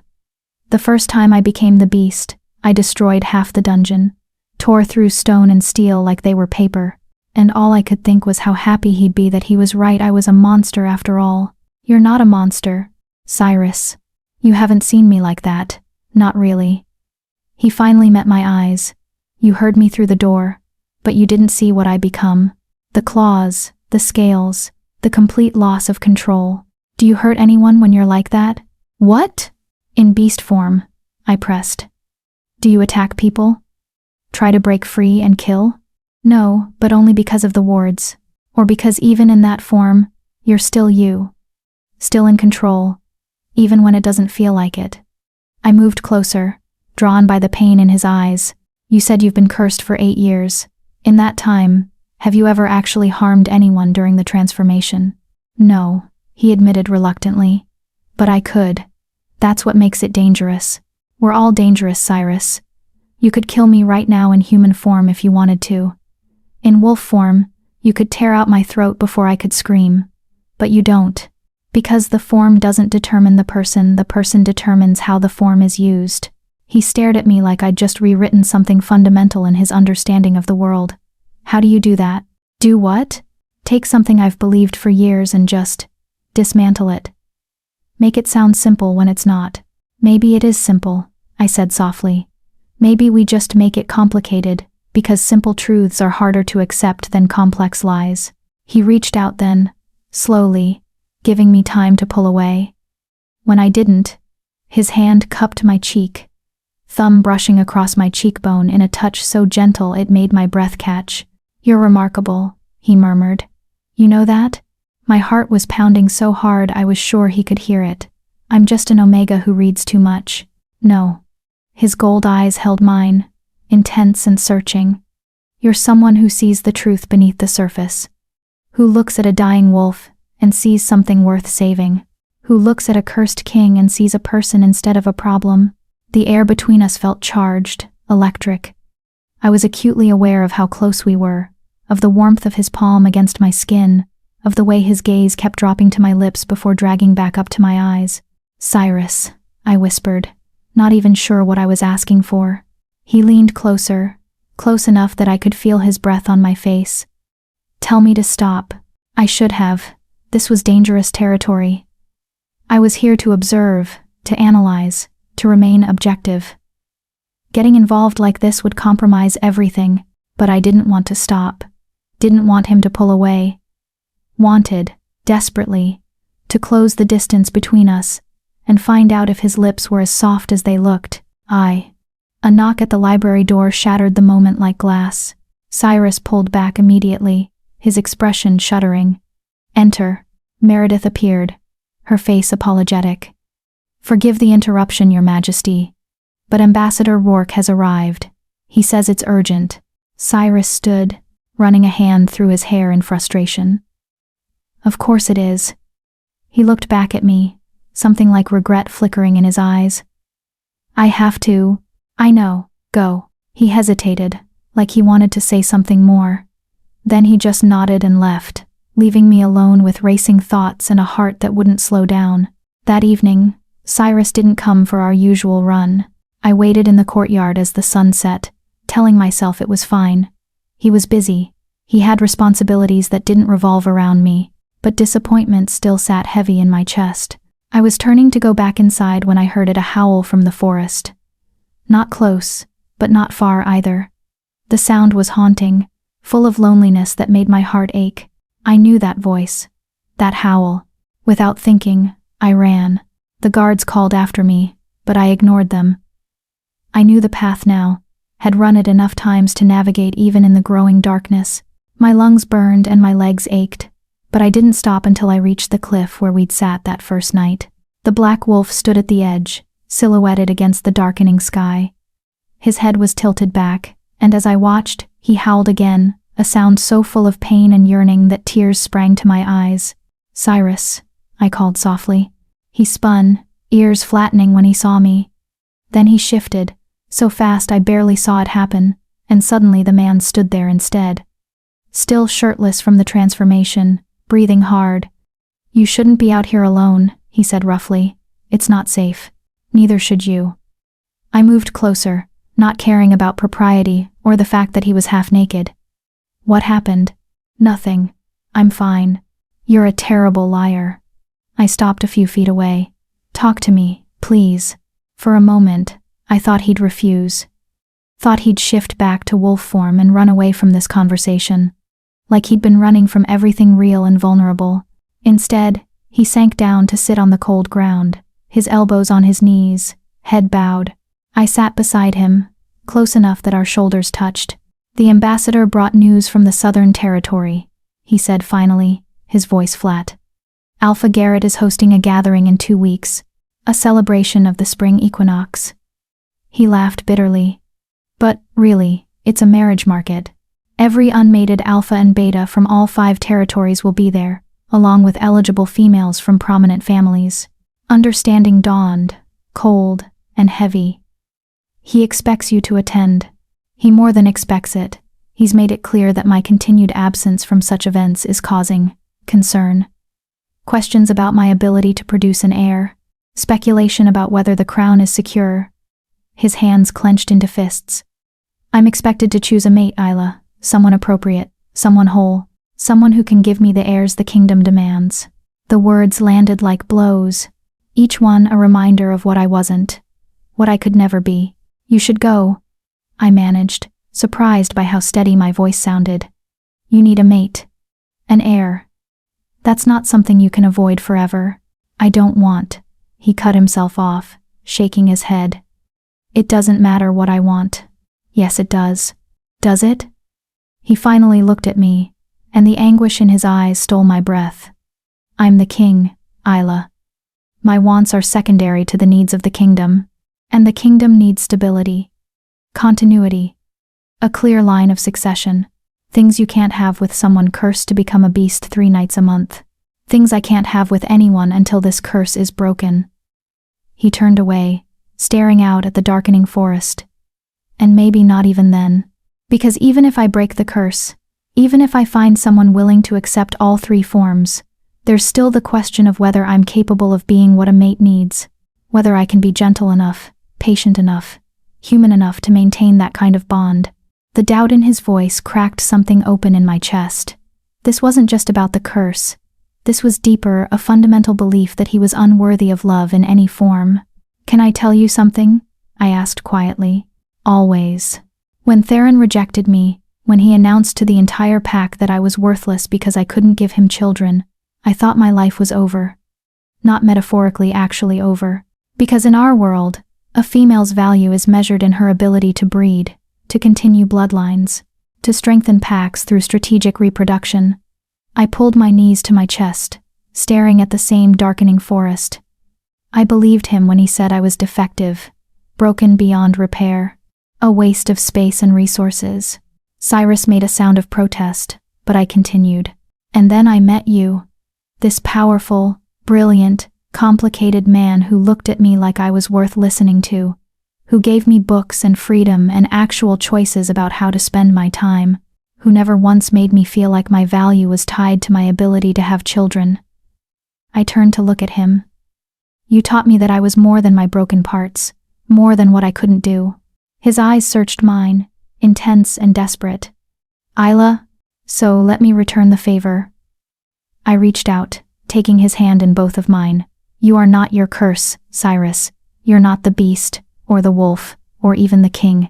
You're a person who's been hurt so badly that you've forgotten what it's like to be seen as anything other than a problem to be solved or a threat to be contained." I squeezed his hand. "But I see you, all of you. And there's nothing defective about what I see." The silence that followed was so complete I could hear the wind whispering through the pines below us. Could hear the distant call of night birds and the rustle of small creatures in the underbrush. Could hear the sharp intake of breath as something broke in Cyrus's carefully maintained control. "I can't have children either," he said abruptly, the words tumbling out like a confession too long held. "The curse. It doesn't just affect my forms. It affects everything. I've consulted healers, had every test imaginable. The magic that binds me also ensures I can't produce an heir." His laugh was broken, bitter. "Ironic, isn't it? The kingdom demands I mate and secure the succession, but I'm as barren as—" He cut himself off, but the damage was done. "As barren as me. As broken. As worthless. Does anyone else know?" I asked softly. "Meredith, my personal healer, no one else." He pulled his hand from mine, scrubbing it over his face. "If it became public knowledge, the territory would descend into chaos. Every alpha with ambitions would see it as an opportunity to challenge for the throne. The fragile peace I've built would shatter. So you're trapped." Understanding crystallized, cold and sharp. "You can't mate because of the curse, but you can't reveal you're sterile because it would destabilize the kingdom. You're forced to play this game of pretending you're still searching for the right match, when the truth is I'm as worthless as my father always said I was." His voice was hollow. "I can't break the curse, can't produce an heir, can't be the king this territory deserves. I'm just playing a role. Buying time before everything falls apart. Stop." The word came out sharper than I intended. "Stop talking about yourself like you're disposable. Aren't I? I'm a king who can't secure succession. A male who can't fulfill the basic biological purpose of his gender. You're someone who united 5 territories that were on the brink of civil war," I interrupted. "Who established laws that protect the weak from the strong. Who built a kingdom based on justice, rather than brute force. Who gave a broken Omega a chance at something better when he had no reason to." I grabbed his face, forcing him to look at me. "Your value isn't determined by whether you can have children, Cyrus. It's determined by what you do with the life you've been given." "That's easy for you to say." "Is it?" I laughed, but there was no humor in it. I've spent my entire life being told my only value was in breeding potential I don't have. That I'm defective, worthless, a drain on pack resources. I leaned closer, making sure he couldn't look away. But you made me believe I was more than that. Made me see that intelligence and compassion, and the ability to see beyond surface appearances, have value too. So don't you dare sit here and tell me you're worthless when you're the only person who ever made me feel like I mattered. His eyes widened, something flickering in their golden depths that might have been hope. Isla, we're both broken, I whispered, both barren, both cast aside by a world that measures worth in bloodlines and breeding. But together, I stopped, suddenly aware of what I'd been about to say. Together, we're enough. Together, we're whole. But that wasn't true, couldn't be true, because I was here temporarily, because he needed a real mate, not a damaged Omega who couldn't give him anything he actually needed. Because I was falling in love with him, and that was the most dangerous thing I could possibly do. Cyrus seemed to realize it at the same moment. His expression shifted, became guarded again. He pulled back gently, putting distance between us. You should go back to the castle, he said quietly. It's getting cold, and you're not dressed for this weather. Cyrus, please. The word was almost pleading. I need to think. About the gathering. About what happens next. He was shutting down, pulling away again, building those walls back up brick by brick. I should have pushed, should have forced him to finish this conversation, to acknowledge what was growing between us. Instead, I stood. Will you run tonight, after you've thought? Probably. Then I'll wait in the courtyard, just in case. I left him there on the cliff, silhouetted against the night sky, looking more alone than anyone should ever have to be. He didn't come to the courtyard that night, or the next. For 3 days, I barely saw him. He was avoiding me again, and this time I couldn't even blame him. I'd pushed too hard, revealed too much, crossed lines that should have stayed firmly in place. On the 4th day, I found another note under my door. I'm going to the gathering. I leave in 2 days. When I return, we need to talk about what happens next. What you want. What I can offer. I'm sorry for being a coward. Again. Today. Rekid finds it friends. I read the note 3 times, trying to decode what he was really saying. He was going to the marriage market. Going to choose a mate from eligible females who could actually give him what he needed, even if it was a lie, even if he'd never have children, he could at least keep up the appearance of trying. And when he returned, he'd release me from our arrangement. Give me the freedom and fresh start he'd promised. Send me away with gratitude and enough resources to build a new life somewhere far from here. It was the logical choice, the right choice. So why did it feel like my heart was being ripped from my chest? I spent those 2 days in the library, surrounded by books about curses and transformation, searching desperately for something I'd missed. Some clue about how to break the curse before he left, but there was nothing. Just the same vague promises about true love and acceptance that I'd read 100 times.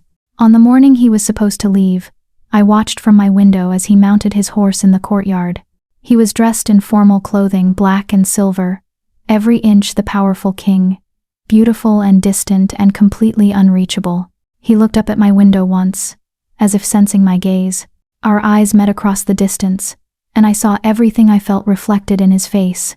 Longing, regret, the terrible knowledge that we were both about to make a choice that would destroy something precious before we'd fully understood what it was. Then he turned his horse and rode through the gates, taking 6 guards with him, and I was left alone in a castle that suddenly felt enormous and empty.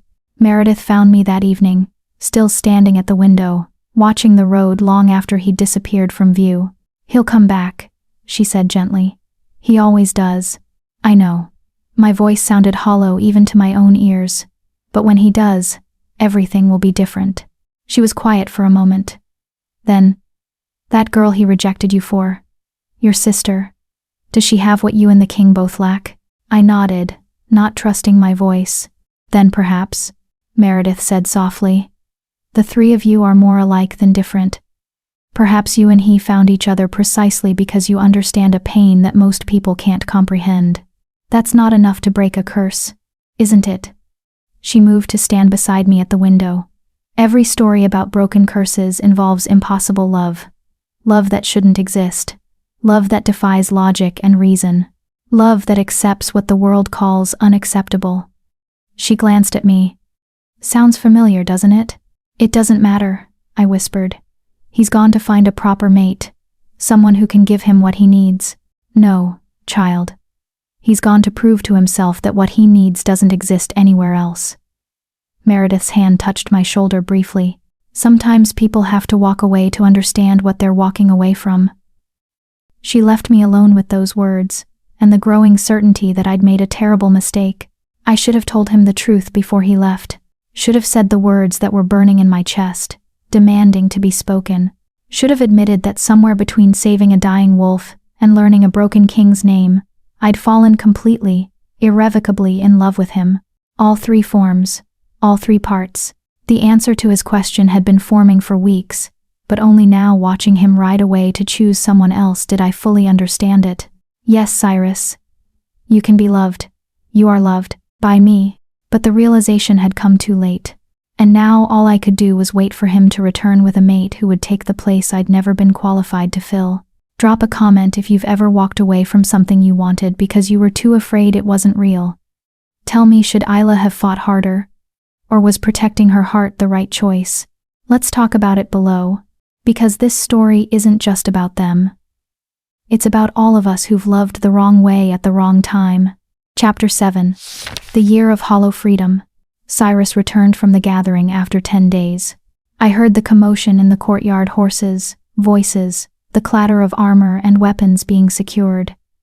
My heart leaped into my throat, and I moved to the window before I could stop myself. He was dismounting, his movements tired but fluid. Even from this distance, I could see the tension in his shoulders, the exhaustion written in every line of his body.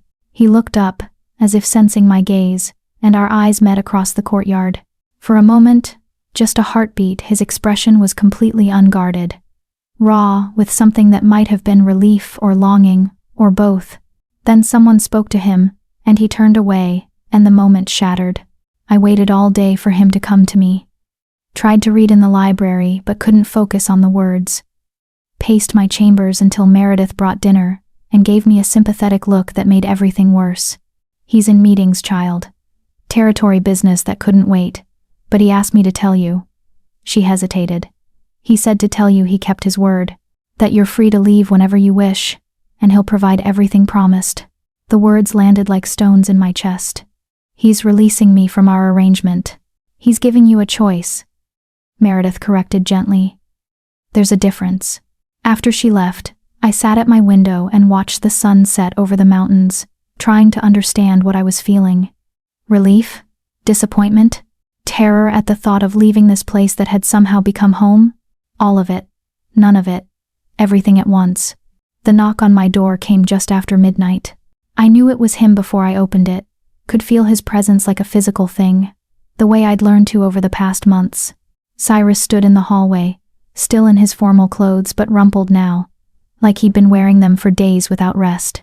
His hair was disheveled, and there were shadows under his eyes that spoke of sleepless nights. "Can I come in?" he asked quietly. I stepped back, letting him enter. He moved to the window, the same window where I'd stood countless times watching for him, and braced his hands against the frame, staring out at the darkness. "I didn't choose anyone," he said abruptly. At the gathering, there were opportunities, appropriate matches, females from good families with strong bloodlines and no complications.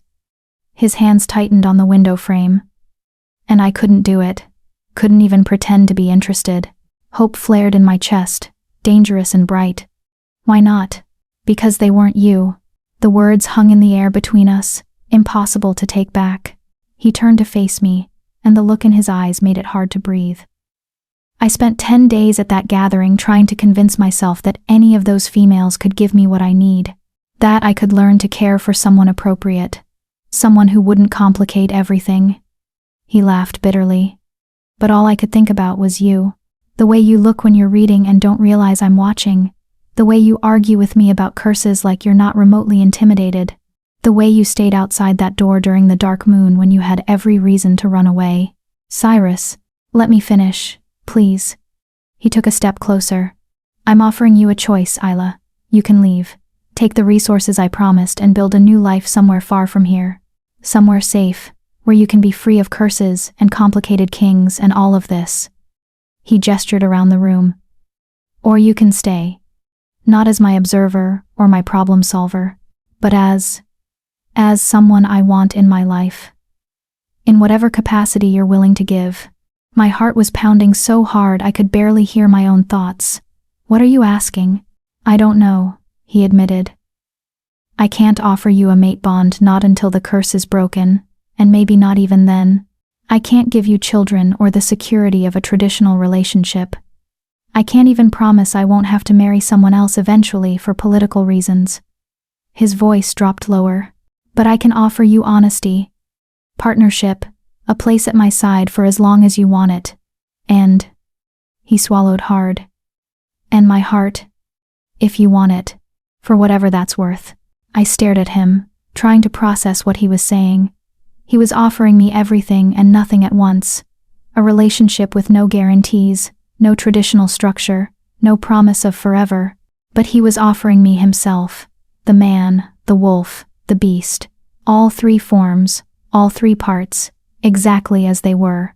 I need to think, I heard myself say. Pain flashed across his face, quickly hidden. Of course, take all the time you need. There's no pressure, no obligation. Cyrus. I moved closer, close enough to touch. I'm not saying no. I'm saying I need to think about what this means. For both of us. Because once I make this choice, I won't take it back.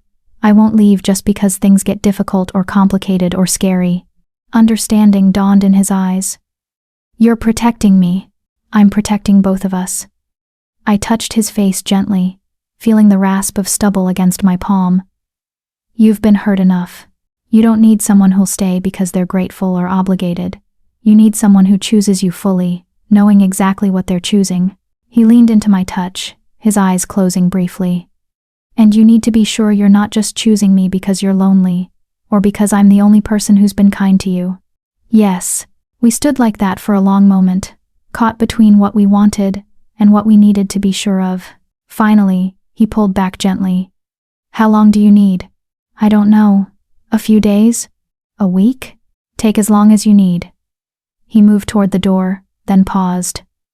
Isla? Whatever you decide. Thank you. For being honest. For not just telling me what I want to hear. After he left, I sank onto my bed and tried to think clearly. I loved him. That much was certain.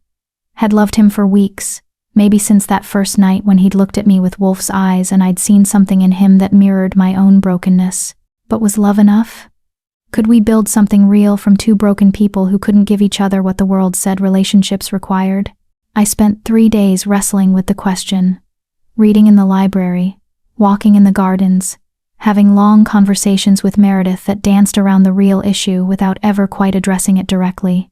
On the 4th day, I woke with absolute clarity.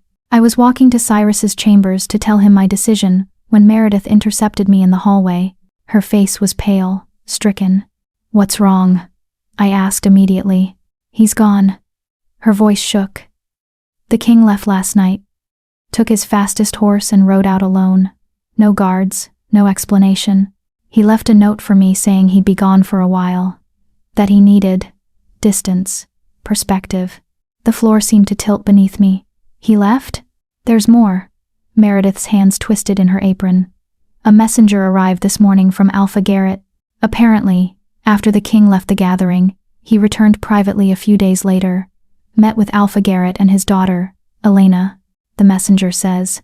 She couldn't seem to force the words out. Says what? That there's to be an announcement. A formal ceremony in 1 month's time. The Alpha King is taking a mate. The words didn't make sense. Couldn't make sense. Cyrus had just been here 4 days ago. Offering me his heart. Asking me to stay. He lied, I whispered. He was already promised to her. That's why he left. He couldn't face me after. We don't know that, Meredith said quickly. The messenger could be wrong. Rumors spread, especially about the king. But I knew the truth with sudden, devastating certainty. Cyrus had offered me everything because he'd known I would need time to think, time to refuse. And while I was thinking, he'd made the practical choice, the royal choice, the choice that protected his kingdom even if it destroyed his heart. He'd chosen duty over desire, and he'd been too much of a coward to tell me to my face. "I need to leave," I said numbly. "Now. Today. Isla, please, wait until he returns. Let him explain." "No." The word came out sharper than I intended. He made his choice. I'm making mine. You said I was free to leave whenever I wished. I wish to leave now. Meredith's face crumpled with sympathy. "Where will you go?" "I don't know. Somewhere far from here. Somewhere I'll never have to hear about the Alpha King and his perfect mate and their—" My voice broke. "Just somewhere else." Within 6 hours, I was gone. Meredith helped me pack, tears streaming down her face. She gave me a purse heavy with gold coins, far more than Cyrus had promised, and a letter of introduction that would grant me safe passage through any territory. "He's not marrying her because he wants to," she said as I was leaving. "You must know that." "It doesn't matter why," I said quietly. "It only matters that he is." I took one of the smaller horses and rode east, away from the castle and the mountains and the library full of books about curses that couldn't be broken. Away from the courtyard where I'd waited for a wolf who never came. Away from the man who'd taught me I was worth something, and then proved I wasn't worth enough. The cottage I found was tiny compared to the castle, but larger than my original cabin. It sat on the border of neutral territory, far enough from any packlands that I wouldn't be bothered by politics or hierarchies. Meredith's gold bought me the property outright, along with supplies that would last through the winter. I planted a garden in the spring, tended it through the summer, and harvested enough in fall to sustain myself. I lived quietly, simply, alone. Travelers would stop sometimes, trading goods or news. That's how I learned about the world beyond my little cottage, about territory disputes and pack alliances and the continuing rule of the Alpha King. No one mentioned a mate. No ceremony was ever announced. For months, I held on to hope that it had been a rumor, a mistake. Then, a year after I'd left the castle, a merchant passed through with news that made my heart stop. "The Alpha King is finally taking a mate," she said cheerfully, counting out coins for the herbs I'd sold her. "There's to be a grand ceremony in 2 weeks. Every alpha in 5 territories will attend. They say the bride is beautiful, some foreign princess from beyond the western mountains. Perfect match for him, they say. Strong bloodlines, powerful family connections." I smiled and nodded, and said something appropriate about how wonderful that was for the kingdom. After she left, I sat in my garden and stared at nothing. A year. I'd spent an entire year in this cottage, telling myself I was building a new life, telling myself I was free, but freedom without him was just another cage. The books he'd given me sat on my shelf, unread. The fancy dresses from the castle still hung in my wardrobe, unworn. Every night I dreamed of running through forests on the back of a black wolf, and every morning I woke alone. I'd tried to forget him, tried to move on, tried to convince myself that what we'd had was temporary and fragile and better left in the past. But the heart doesn't listen to logic, and mine was still in that castle, still in that library, still caught in the moment before he'd walked away. 2 weeks, in 2 weeks, he'd marry someone else, someone appropriate, someone who could be his queen in ways I never could, and I'd spend the rest of my life wondering what might have happened if I'd just been brave enough to say yes when he'd asked. If I'd chosen him, instead of protecting both of us from potential heartbreak. I'd spent a year in hollow freedom, and it had taught me exactly one thing. Safety wasn't worth the cost if it meant losing the only person who'd ever made me feel alive. The night before his wedding, I sat in my garden and watched the stars emerge one by one. I thought about curses and transformation, about fairy tales where true love breaks impossible spells, about the riddle I'd told Cyrus that first night in beast form, when I was desperate and frightened and trying to buy myself time. What is given freely but never taken? What is spoken without words? What endures beyond death, but can be destroyed by doubt? I'd never told him the answer. Never explained what I'd been thinking when I'd chosen those words. The answer was a promise, not the spoken kind, formal and binding. but the unspoken promise between two people who see each other clearly and choose each other anyway. The promise that says, I will stay, I will fight, I will love you even when it's hard. I'd broken that promise when I left. And he'd broken it when he'd chosen duty over desire. And now it was too late to fix. I went inside as the moon rose, not wanting to watch it anymore. Not wanting to think about wolf runs and libraries and gold eyes that had looked at me like I was something precious. Tomorrow, Cyrus would marry someone else, and I'd have to find a way to live with the knowledge that I'd had everything I wanted, and walked away because I'd been too afraid to believe it was real. I woke the next morning to pounding on my door. Groggy and disoriented, I stumbled from bed and opened it to find a messenger in royal livery, his horse lathered with sweat from hard riding. Are you Isla? He demanded. Former resident of the northern castle? Yes, I said warily. He thrust a sealed letter at me. From Meredith, the king's housekeeper. She said it was urgent, that you'd know what to do. He was gone before I could ask questions, spurring his exhausted horse back down the path. I broke the seal with shaking hands and unfolded the letter. Isla, I don't know if you'll come. I don't know if you even care anymore, but I have to try. The wedding is today, in 6 hours, and it's wrong. All of it is wrong. I've served the king since he was a boy. I've watched him survive his father's cruelty, take the throne, build a kingdom from the ruins of civil war. I've never seen him afraid of anything, but yesterday, I saw him in his chambers, staring at that black door that leads to the beast, and he was terrified. Not of the transformation he's faced that 100 times. He was terrified that he's about to lock himself into a life where he'll never be truly known, never be truly accepted, never be truly loved. He's marrying her because he thinks it's what he deserves. Punishment for letting you go, for being too afraid to fight for what he wanted. But you know the truth, don't you? You know what he needs to break the curse. Someone who loves all 3 forms equally. Someone who sees the man, the wolf, and the beast as one being worthy of devotion. Someone like you. The ceremony is at noon in Alpha Garrett's territory. I've enclosed a map and a token that will grant you passage. Whether you use them is your choice. But Isla, if you love him at all, if any part of what you shared was real, please come. Not for the kingdom, not for duty or obligation. Come because he's standing at the edge of a cliff, about to jump, and you're the only one who can pull him back. Please, Meredith. I read the letter 3 times, my hands shaking harder with each pass. 6 hours.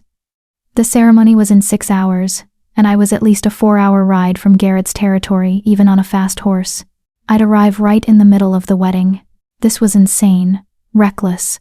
I had no plan, no speech prepared, no idea what I'd even say if I managed to get there in time. But none of that mattered, because Meredith was right. I loved him. All of him. Man, wolf, beast, every part.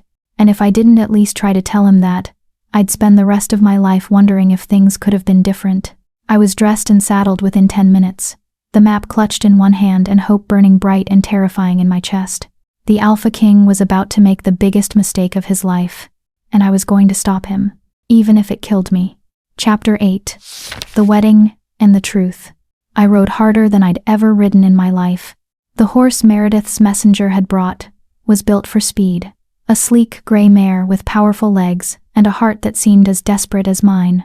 We flew down forest paths and across meadows, ignoring roads in favor of shortcuts that saved precious minutes. My thighs ached. My hands were blistered from gripping the reins. But I didn't slow down. I couldn't. The sun climbed higher, marking time I didn't have. Every minute that passed brought Cyrus closer to making vows that would bind him to someone else, someone appropriate. Someone who wasn't me. I crossed into Garrett's territory just after 11, the token Meredith had sent getting me past border guards, who looked at me with suspicion but let me pass. The capital city rose ahead, all white stone and gleaming towers, decorated with banners and flowers for the royal wedding.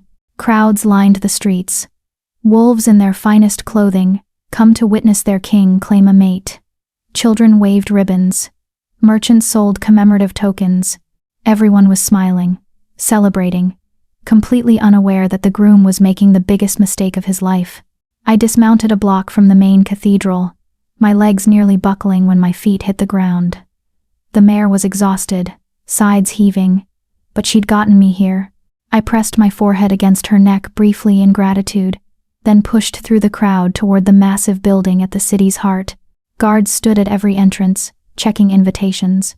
I had no invitation. No plan for getting inside.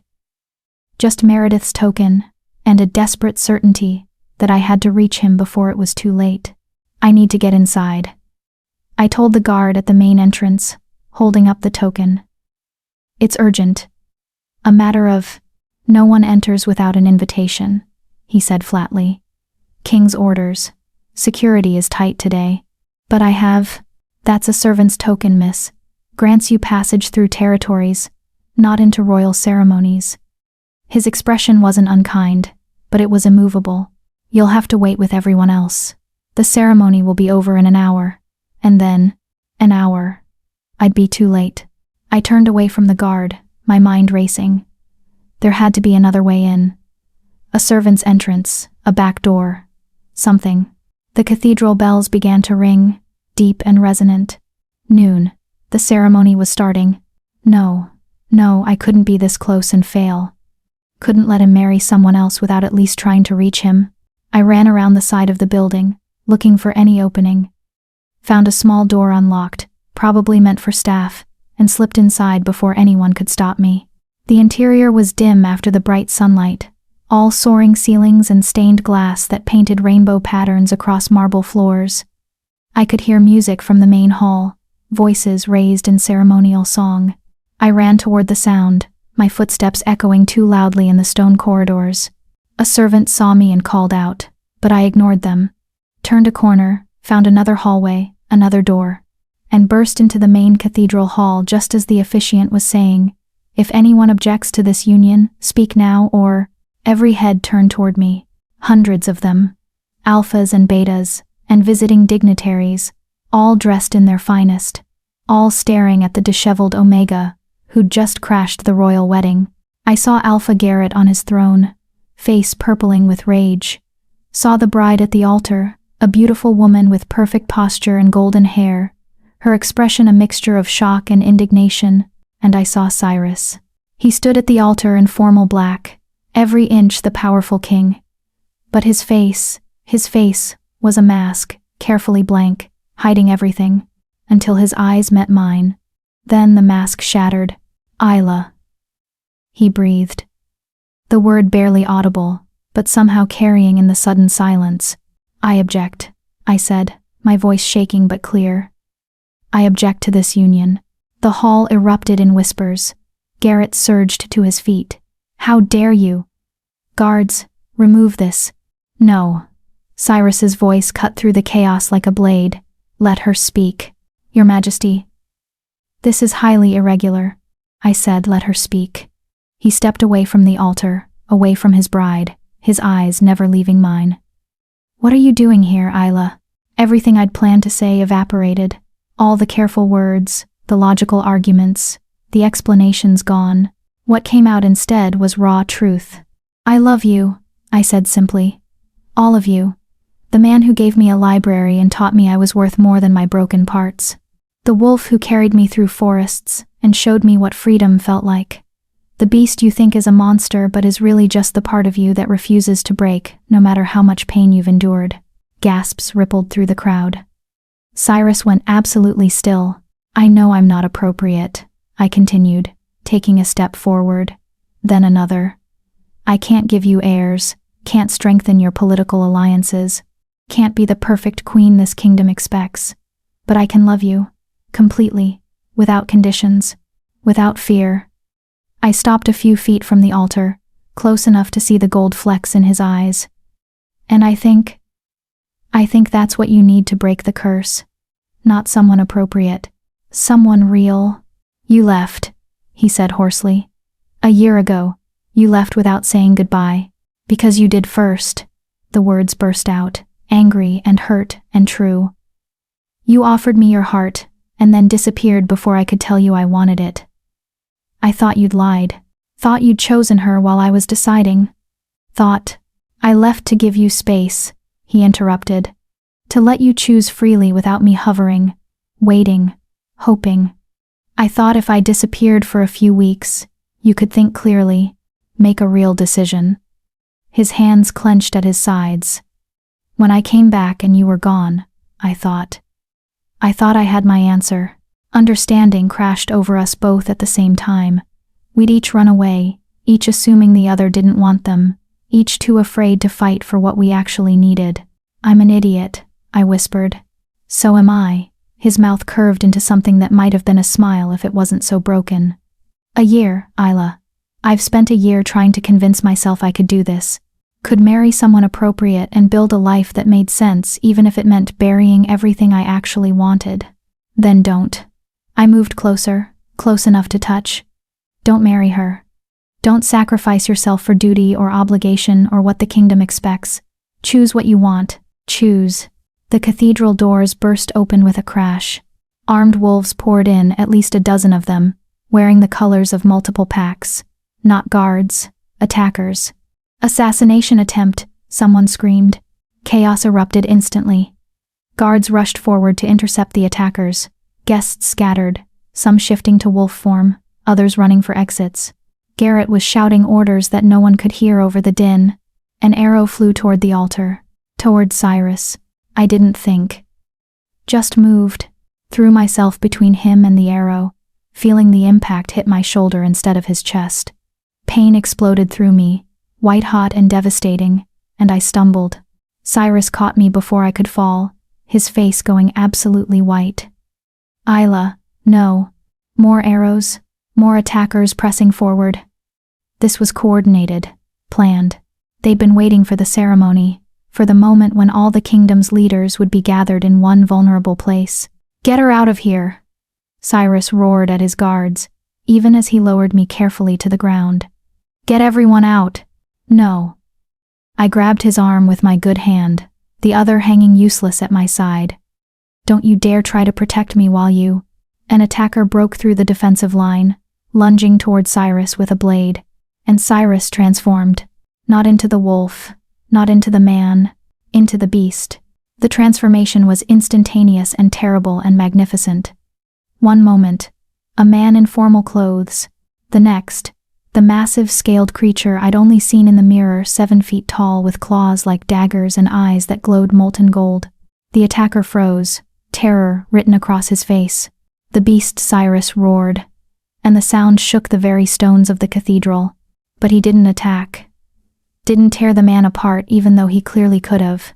Instead, he positioned himself between the attackers and the fleeing guests, using his body as a shield, protecting them even in this form. Even when everyone was screaming in fear, because he wasn't a monster. Had never been a monster. He was just someone trying to protect what mattered, even if it meant revealing the thing he feared most. More attackers came at him.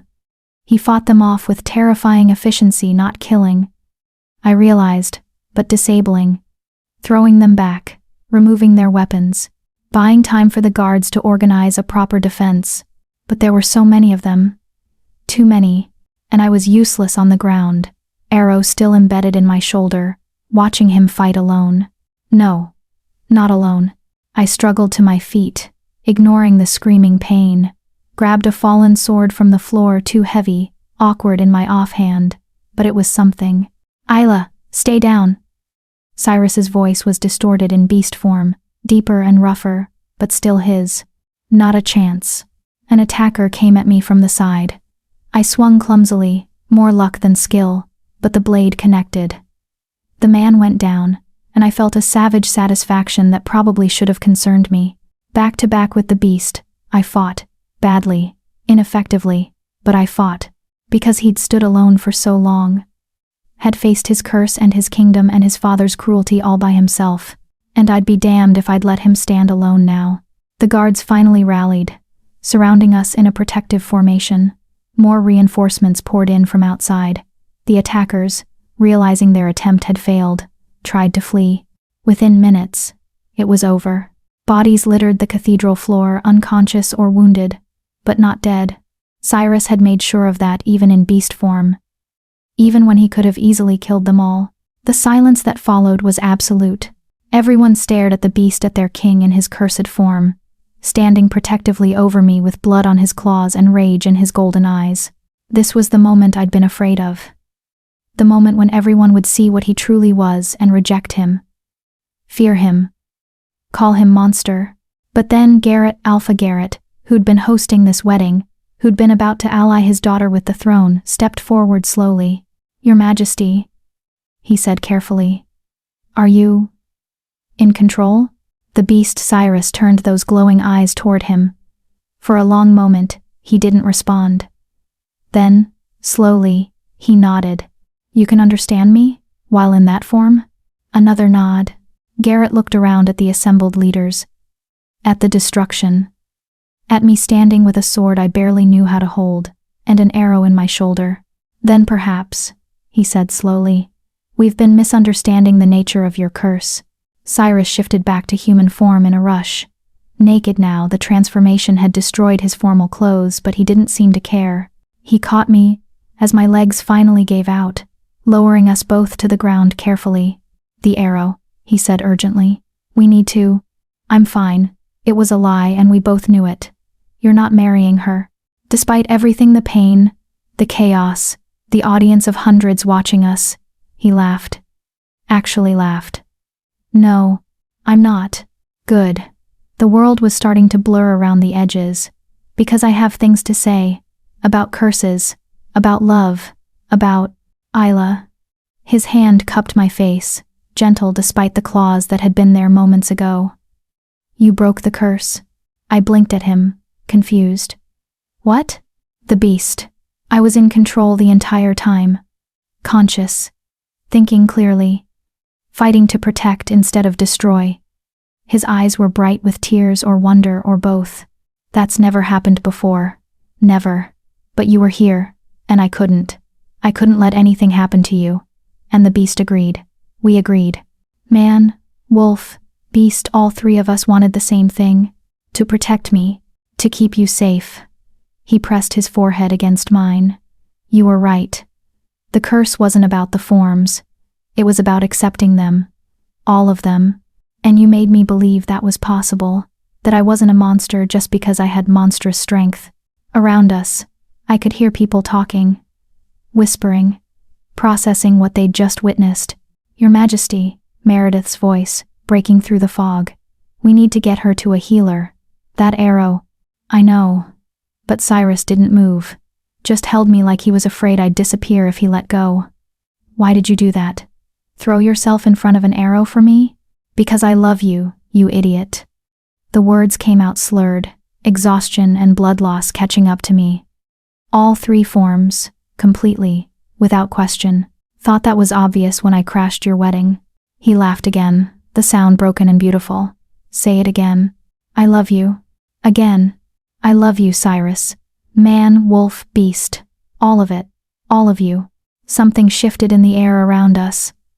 Magic, old and powerful, unwinding like a cord that had been pulled too tight for too long. The curse breaking. Finally. Completely. Irreversibly. Cyrus felt it too. His eyes widened, and he pressed his hand over his heart like he was checking to make sure it was real. "It's gone," he whispered. "The curse. I can feel it. It's actually gone. Told you." I managed, even as the world faded further. "Just needed someone to love you properly." "Stay with me," he said urgently. "Isla, stay with me. Don't you dare leave now. Not after." "Not leaving," I promised. "Never leaving. You're stuck with me. Forever. Hope you like broken omegas who crash weddings." "I love broken omegas who crash weddings." He kissed my forehead, my cheeks, anywhere he could reach. "I love you. I love you so much it terrifies me." Good. My eyes were closing despite my best efforts. Terror means it's real. The last thing I heard before darkness claimed me was his voice, desperate and determined. "Someone get a healer. Now. She doesn't get to confess her love and then die. That's not how this story ends." I woke in a bed that wasn't mine. Soft sheets, the smell of healing herbs, and pain dull now, manageable, but still present in my shoulder, and a weight on the edge of the mattress. Someone sitting there, holding my hand, Cyrus? My voice came out rough. Thank the gods. He leaned forward immediately, his face coming into focus. He looked exhausted, like he hadn't slept in days. You've been unconscious for 2 days. The healer said you'd be fine, but His voice cracked. I was starting to worry. Takes more than an arrow to kill me. I tried to sit up and immediately regretted it. Ow. Okay, maybe don't do that yet. He helped me settle back against the pillows, his hands gentle. The arrow missed anything vital, but you lost a lot of blood. The healer says you need to rest. At least a week before. Did you marry her? He blinked. What? The princess. Elena. Did you? No. He said it firmly, clearly. I called off the wedding, approximately 30 seconds after you crashed it, and declared your love in front of 500 witnesses. Heat flooded my face. I did that, didn't I? Spectacularly. His mouth curved into a smile. Garrett was furious until the assassination attempt started. Then he was too busy being impressed by the fact that I fought in beast form without killing anyone. The smile faded slightly. Elena took it well, actually. Said she'd always known my heart wasn't in it. Wished me luck finding someone who'd willingly crash a royal wedding for me. She sounds nice. She is. Which is why I'm not marrying her. He brought my hand to his lips, kissing my knuckles. I'm marrying you. If you'll have me. If you still meant what you said. My heart stuttered. Cyrus. I know all the logical arguments. He interrupted. I know we can't have children. I know it complicates succession.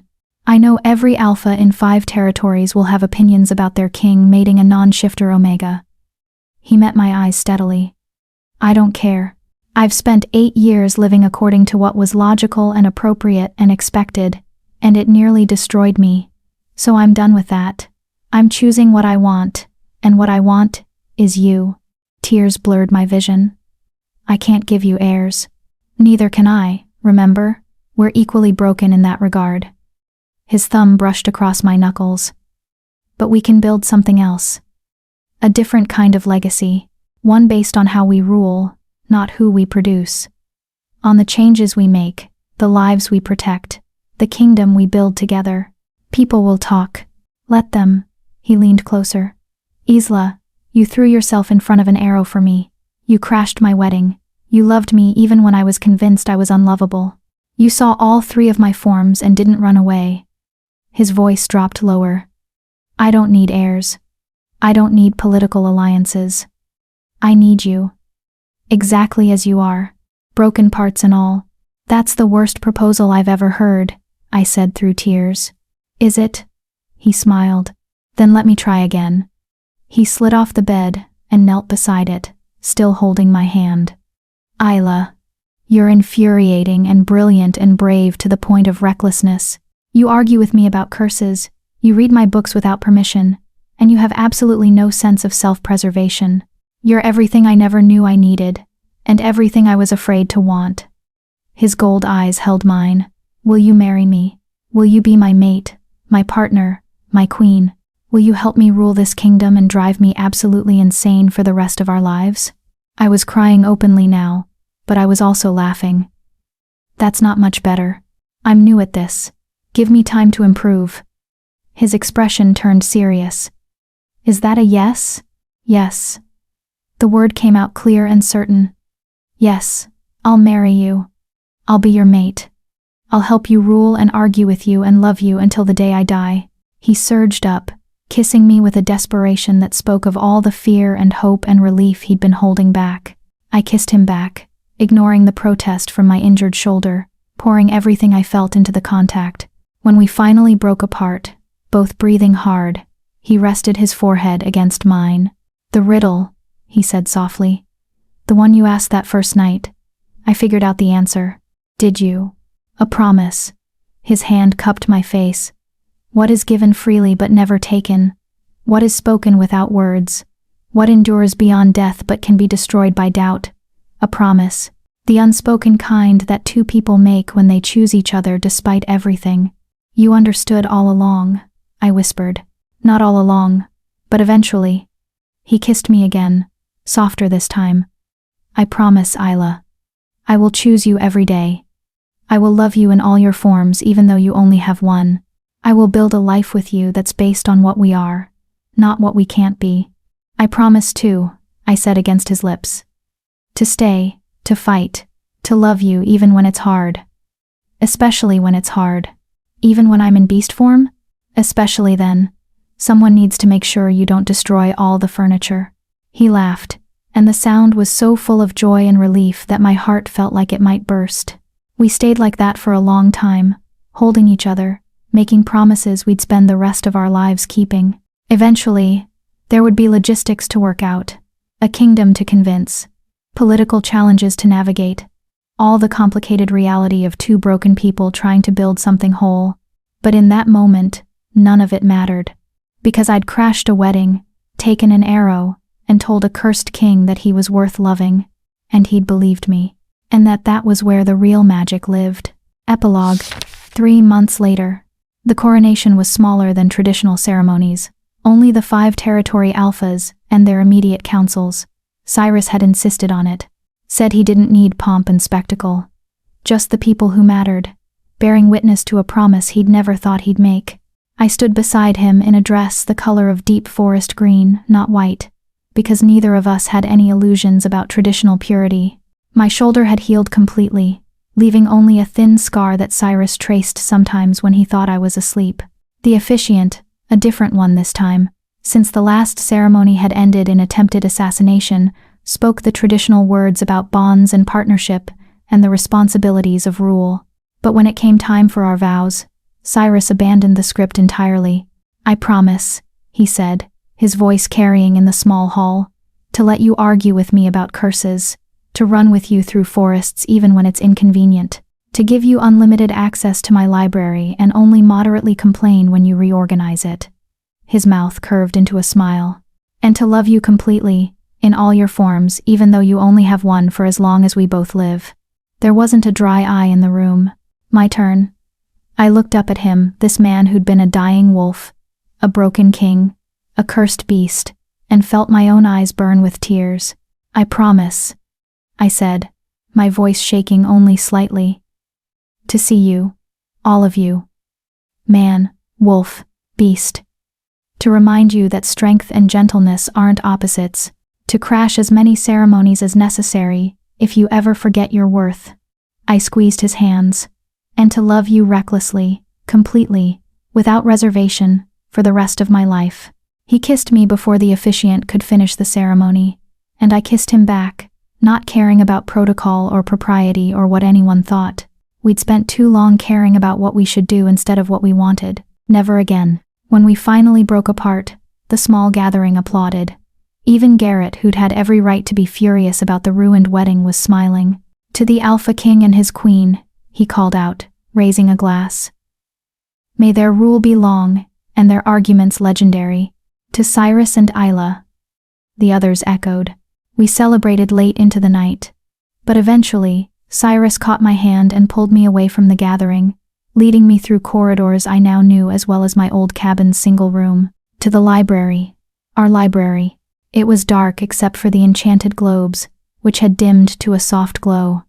The painted night sky above seemed more real than ever, stars scattered like diamonds across endless black.